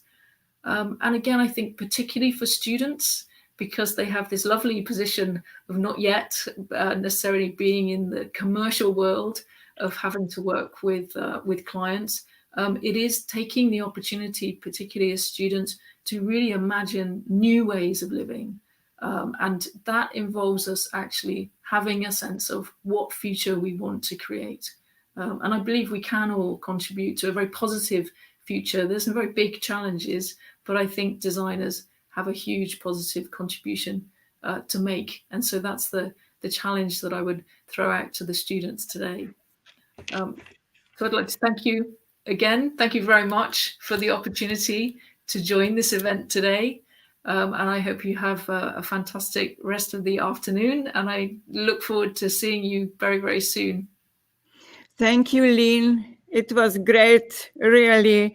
I'm so happy that we have some ideas to design and planning for all. It's so important, and this model should take not we, because we know what to do and how to do and why to do, but for everybody who is behind of us. It's economy, it's politics, government, and so on. Yeah. And I want only to mention Victor Papenek. 50 years ago, when I studied on Faculty of Architecture, this was our visionaire. But every time when I'm thinking about architecture, society, living, how to do some projects, I have in mind all the time this great architect. Fantastic. And philosopher, of course. So, Lynn, see you soon on workshops with our students. Yes, I look forward to the work. Thank you for today. Thank you so much. Thank you. Take care. Goodbye. And now, dear ladies and gentlemen, I would like to represent our ex-students. 2 weeks ago, she made a master thesis on Faculty of Design on the Department for Interior Design and Architecture of Space. Miss Ivana Rajko, today she's Master of Design, and she's going to represent her master thesis, Conceptual Development of Glamping Resort in Croatian Istria. Ivana, I'm giving you my seat, please.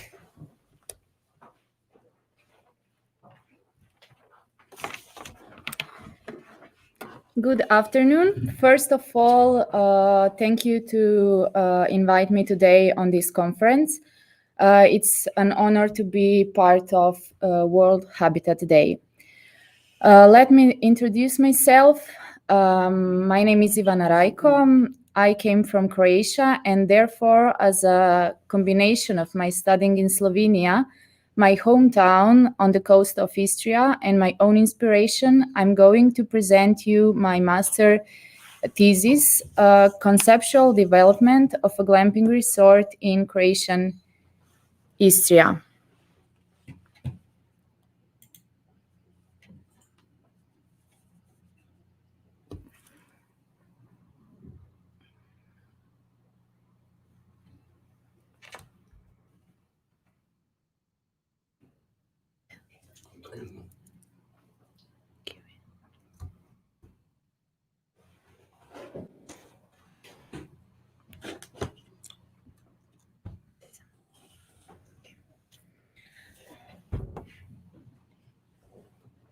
The glamping resort from my thesis is located in Istria, in the village of Kršin, near Novigrad. In the pictures, you can see the location, as well as the access road and the whole situation with existing facilities and surroundings.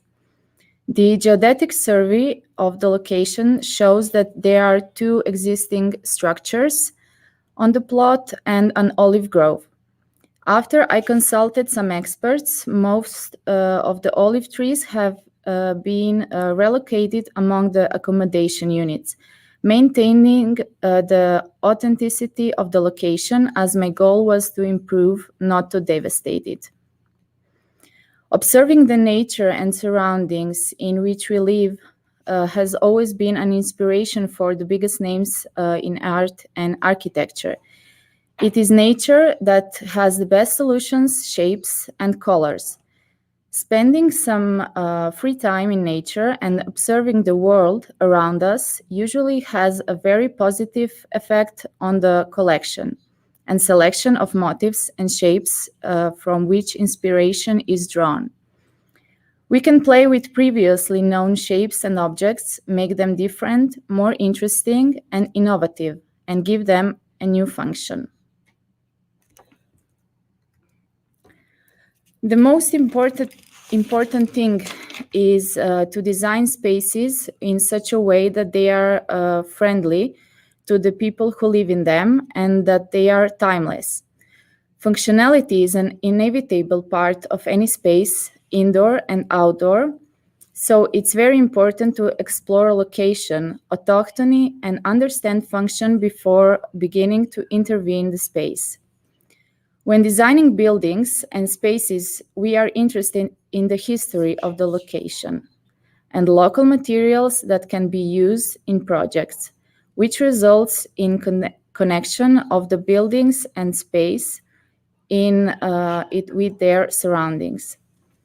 Natural light is very important for all buildings and spaces we design, so we try to bring at least a part of exterior to the interior and thus make people who live in these spaces feel comfortable and have a sense of living with nature. I drew inspiration for this project from nature, namely sunlight, without which it is impossible to live, and local materials from both Slovenia and Istria with special emphasis on stone and wood. The photos show the current condition of the plot with the olive grove and existing facilities. Due to legal obligation to protect the historical heritage, the existing buildings have been fully preserved. One facility has been renovated into a reception, the other into a wellness facility for additional relaxation, where guests are offered massage with 5 types of aromatic oils of herbs that are original to Istria. In the immediate vicinity, there is a high-quality restaurant offering to guests a variety of local gastronomic offer. Next to the plot, there is a gravel bike and hiking trail where guests can discover the beauties of hiking and cycling among olive groves and vineyards. Since the site is about 6 kilometers from the sea, the inspiration for the shape of the houses is drawn from the sails of the sailing boat. The final shape of the glamping units has been determined through sketches and the process of abstraction.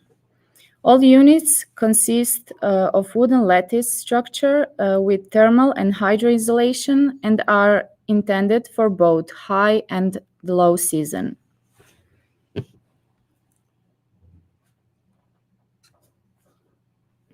There are 2 types of glamping houses in total. We have 21 glamping units and 9 swimming pools in the resort. Both houses are in the ground floor plan same. You can see a very big terrace with a dining table, kitchen, bathroom, 2 bedrooms. If we go upstairs, here is the first floor plan from house 1. We have a big terrace with a fireplace. And in the second type, we have a smaller terrace on the first floor and additional bedroom. In order to be self-sustained, the resort does not use the water from the regional water supply system, but obtains its water using the underground water pumping. The pools are cleaned twice a year. The pool water is going to be recycled in order to reuse about 85% of the water. Sanitary water is purified and used for irrigation. The wastewater from the kitchen, however, is purified in a grease trap. And for hot water and electricity are obtained from solar panels, which can be placed on parking shades on the roof or of the restaurant or a nearby plot. Here you can see some renders. This is the reception and the whole glamping resort. I would like you now to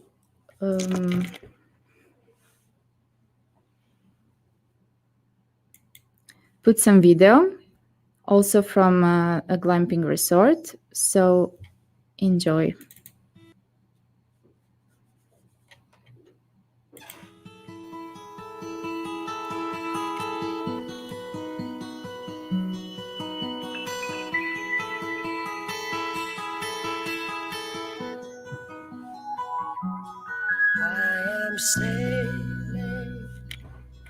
I am sailing home again, across the sea.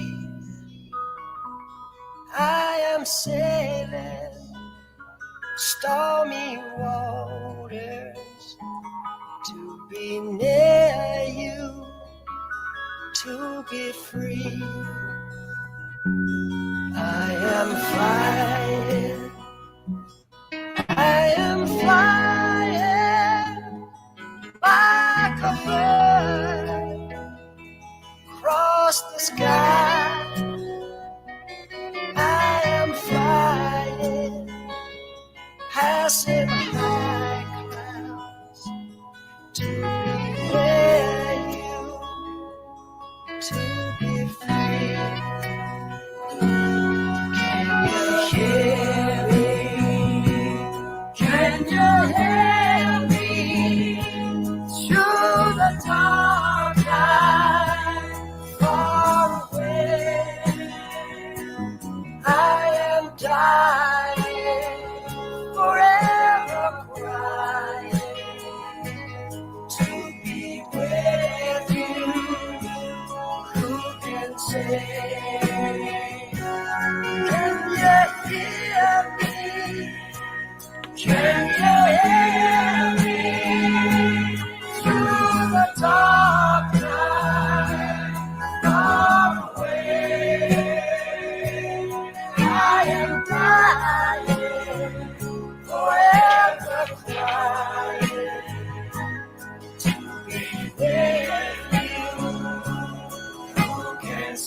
Oh, oh.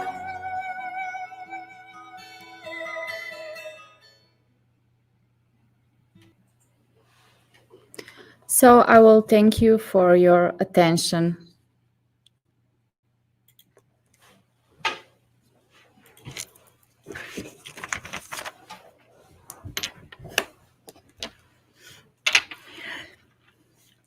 Thank you so much, Ivana, for this presentation. I hope your investors will build this wonderful glamping. Thank you again. And now, at last, I would like to invite an architect, Benjamin Hafner, founding member and president of Association of Architects Domžale, director of Hafner Architects Company, and also a teacher on our Faculty of Design, especially in the field of green architecture, sustainable architecture, and interior design. So, Benjamin, hi. You are going to represent Flexible Interiors, and after that, you are also a mentor of our two students, and they're going to represent students' work, Jakub Vričko and Damir Černec, in the field of most wonderful project, Vertical City. So please, warm welcome, Benjamin. Thank you very much. Hello, Nada. Hello to everyone, to all the professors and to all the colleagues, to the students. It's really nice that you invite me. And today is a little bit different day, so we are together. We are not physically together, but we are together in our together thinking. So yes, I would like today to share with you some basic thoughts and thinkings also about the architecture and the flexibility, that they're actually pretty old, but they are still really important. So let me share the screen.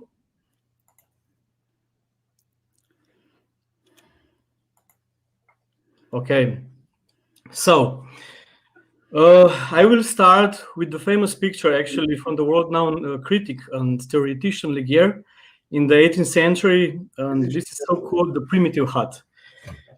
It's actually really important picture because it is showing the basis from the fundamental beginnings of the architecture and art, connecting them together, the whole history till today.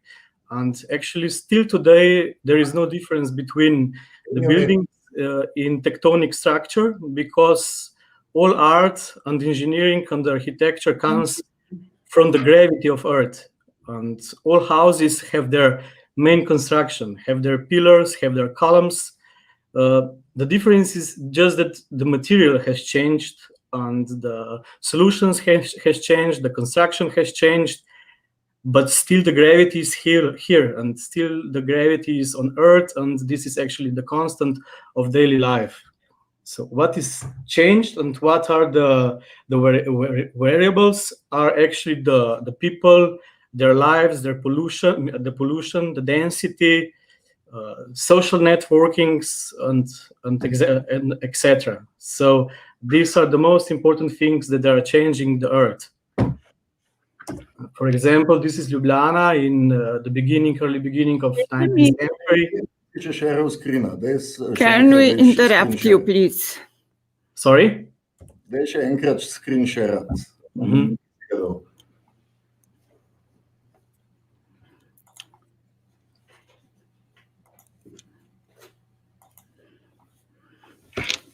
Skupna raba zvoka. Lahko, če boš imel zvok. Zdaj mi deli. Ne, mi ga še ne vidimo.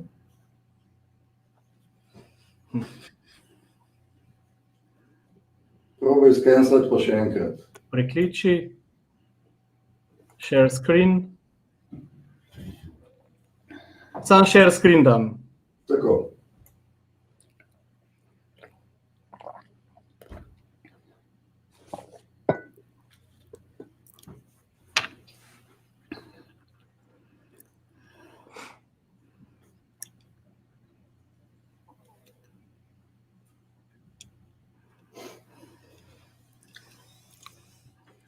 Poskusi brez zvoka, če bo šlo.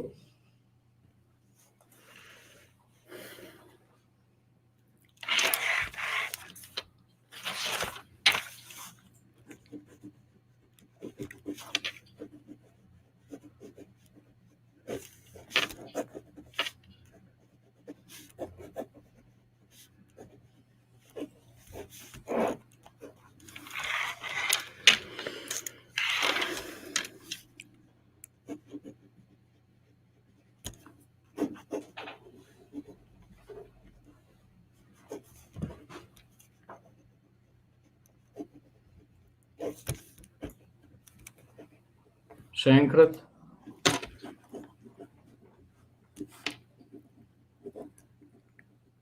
A se kaj vidi? Ne, še vedno ne.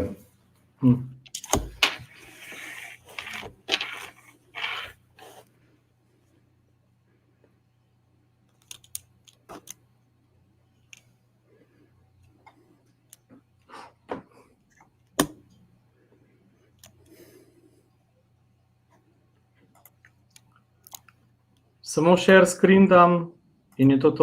Tako izbereš zaslon, pa potem share. Lahko pa probaš sharati samo aplikacijo. Zdaj tle recimo screen sharing tips. Sam share screen dam. Tako. In pol mi gor napiševa celotni zaslon.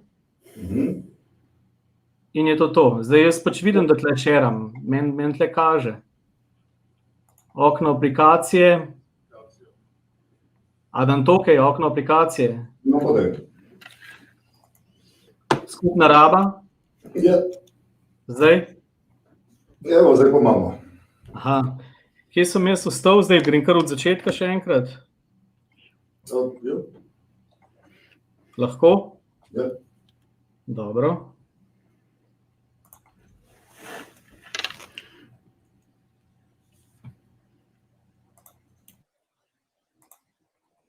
Okay, sorry for a little technical things. I will start with the famous picture of world-renowned critic and theoretician Ligier in the 18th century. It's so-called primitive hut. So this is the most important, actually, picture that is showing the basis from the fundamental beginnings of architecture, art, and engineering, connecting them together in the whole history, actually, till today. And still today, there is no difference between buildings in tectonic structure because all art and engineering comes from the gravity of Earth. So all houses have their construction of columns and pylons. Just the material has changed and all the methods of construction has changed, the design has changed, but the gravity on Earth is still here. It's the constant of daily life. So what has changed in our life are people, it's density, pollution, people expectation, and these are actually the variables that they are influencing on the space on the planet. For example, here we can see the master plan of Ljubljana in the beginning of 18th century. This is Ljubljana today, so there is almost no space left. Ljubljana is a small city comparing to Paris, for example. This is the master plan of Paris in the beginning of 19th century, and this is Paris today. So what is important here is that, yeah, we all know that Paris is really beautiful and dramatic city from the human perspective on the point 1.6 meter observing from pedestrian eye, but it's a concrete carpet from Google Eye, and most of that kind of cities are all over the world. So you need the habitation, so-called Villiers d'Use, in the beginning of 20th century was already a consequence of density, of pollution. And I think it was a really big idea from Le Corbusier, who wanted to convert the horizontal city to a vertical one. And the aim was actually to free the land in between the blocks to get the fresh air, to get the sunlight in between. So actually the buildings would become some kind of mixture of living and socializing, so-called green vertical cities, having all in one, having hotels, apartments, shopping streets, schools, kindergartens on the rooftops with really nice views towards the whole city or to the mountains or anywhere else. And actually we can see, so this is the interior of the shopping street with the restaurant in the hotel. This is the platform of the whole block with the kindergarten on the rooftop, and this was built almost 100 years ago, and still today the philosophy of architecture and interior design is still the same, because the material is still the same, because we still have the gravity here. We are living on the planet with all the forces that we have to deal every day. And probably this was the biggest modernistic idea in the 20th century. And on the whole world today, we can actually see the whole buildings that we observe. We can see all these points, these 5 points, 5 main points that Le Corbusier put in the block Unit de Habitation as the first modern example. And so the first point is for sure free ground floor, which is today used for shops and commercials. Then the most important, for example, is construction of columns. Before we have walls. Today we have columns. Of course, we have some necessary static walls. It depends where we live, where we are on the planet. But this allows us flexibility of interiors. This allows us that we can change the interior and the program inside of the block of the building. Then important is also horizontal windows without any walls, that they are bringing into the interior a lot of sun, coming really deep inside of the interiors. Horizontal roof, as we see in this example, with green terraces and the views towards the green. But still, the most important thing was that the pioneers in that time wanted to change the whole urbanism with that kind of thing, that in between the blocks we could have lots of green areas. So this is, for example, the famous Rietveld house, Schroeder house from Gerrit Rietveld, where we can see the first plans made with flexibility. It was important that we had no constructions inside, and that allows us, as I said before, that we could have actually paravans that they can move and change the whole space. They can change the room, they can change the room in 4 small rooms, or they can open all 4 rooms and get 1 living room. So then this is important of daily living, of the purpose of people, what they want to do in their life, how do they live, and so on. So here, this is one of also really important sketches from our architect Edvard Ravnikar. He was also really influenced from Le Corbusier. This was the master plan, the sketch for the master plan for Nova Gorica, where actually he wanted to put this idea also inside. So a lot of green areas, a lot of parks in between this pavilion. We called pavilion buildings because they're opening to all around the space, as it is by the Unit de Habitation. But still,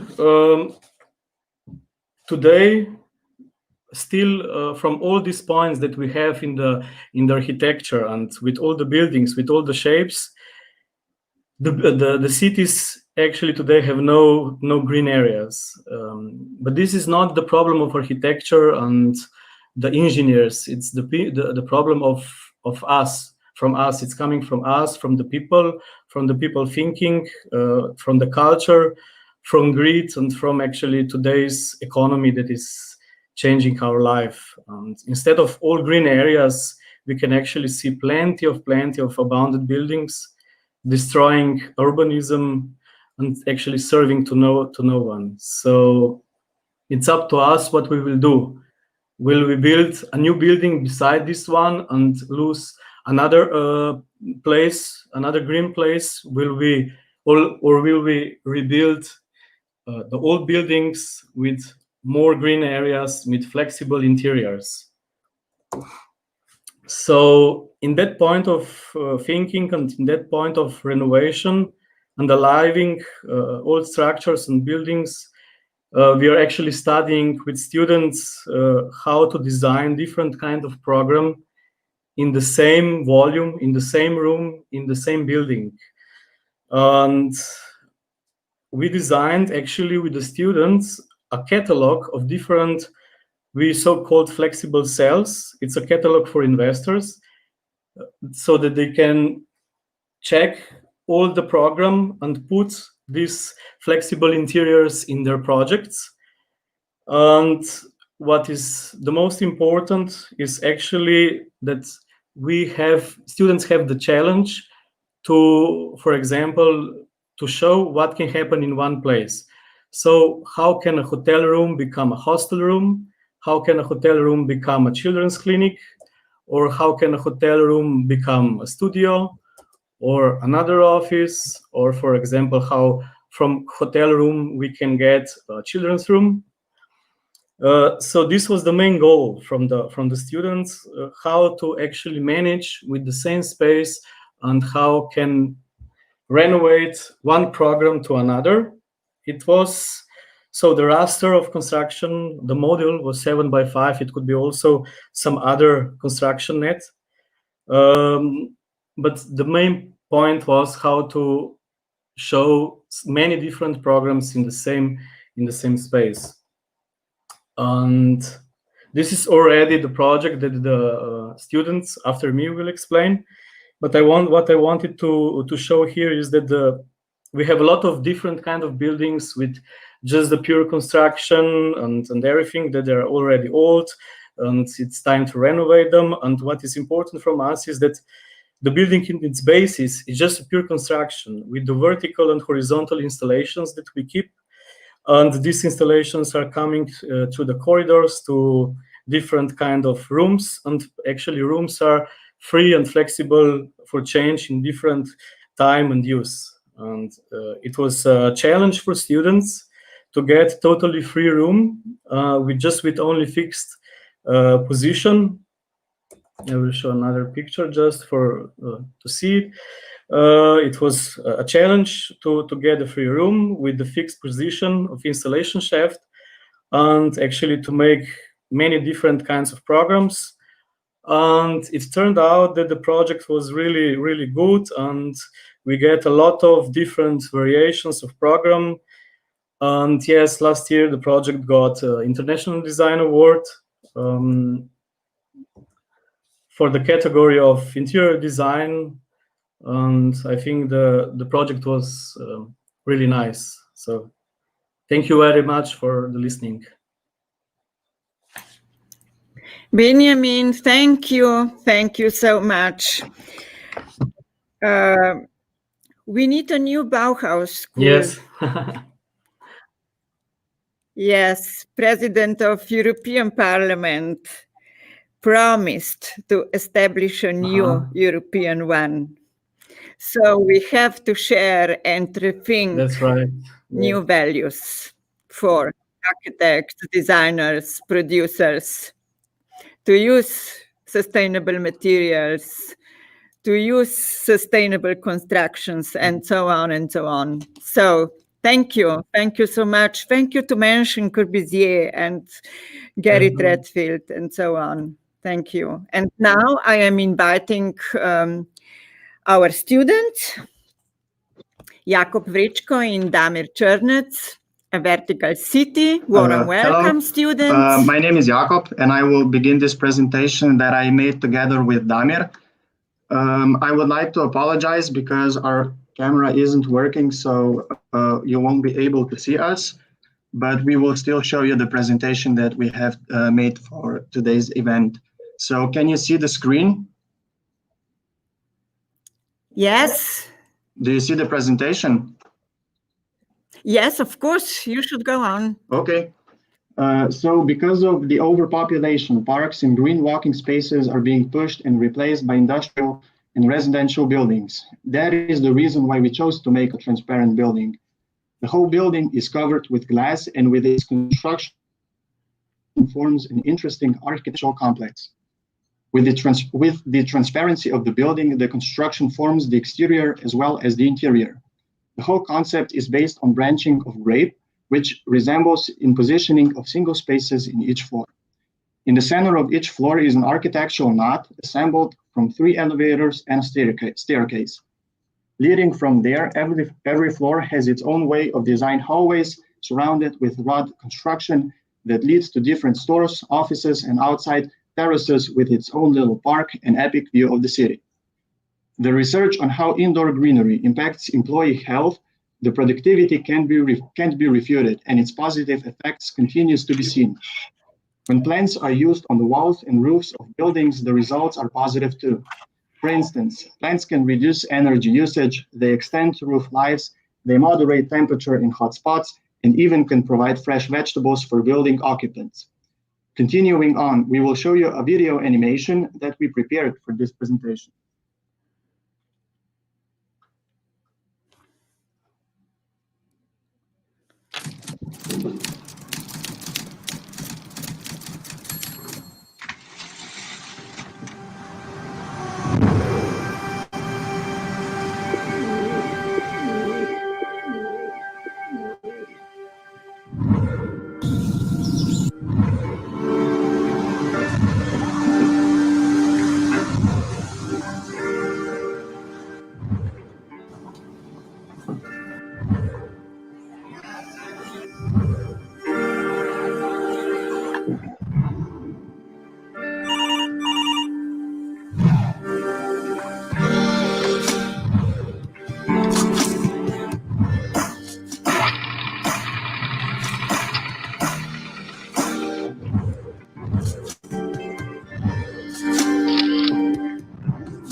Okay.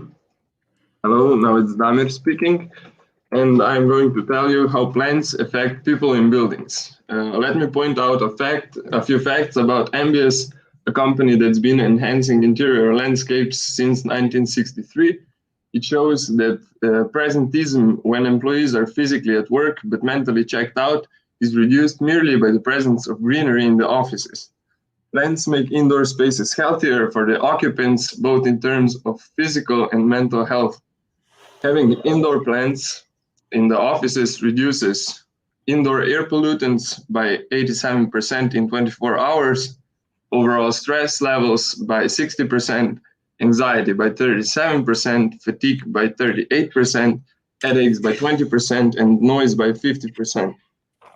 Nearly 3/4 of the European population live in a city, and the sheer number of city people is still on the rise. As the ecological footprint of urban areas is thus inevitably also increasing, we can address this by making our cities greener. A happy side effect of greener cities is that it also positively affects its inhabitants. The greener a city, the healthier its population. Thank you for your attention.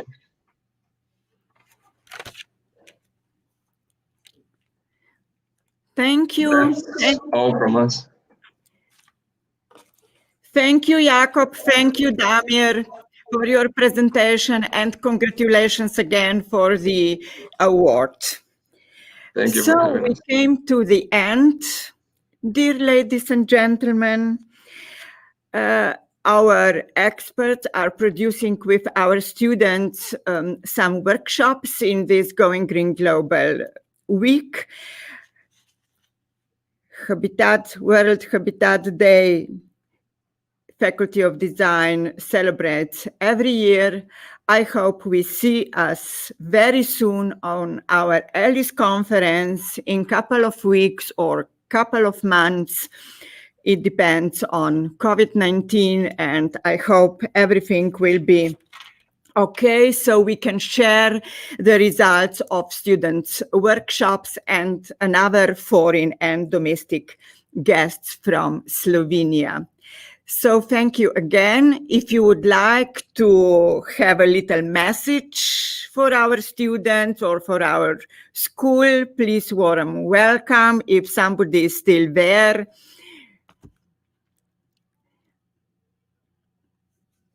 No, it's finished. Thank you and have a very nice day. Goodbye.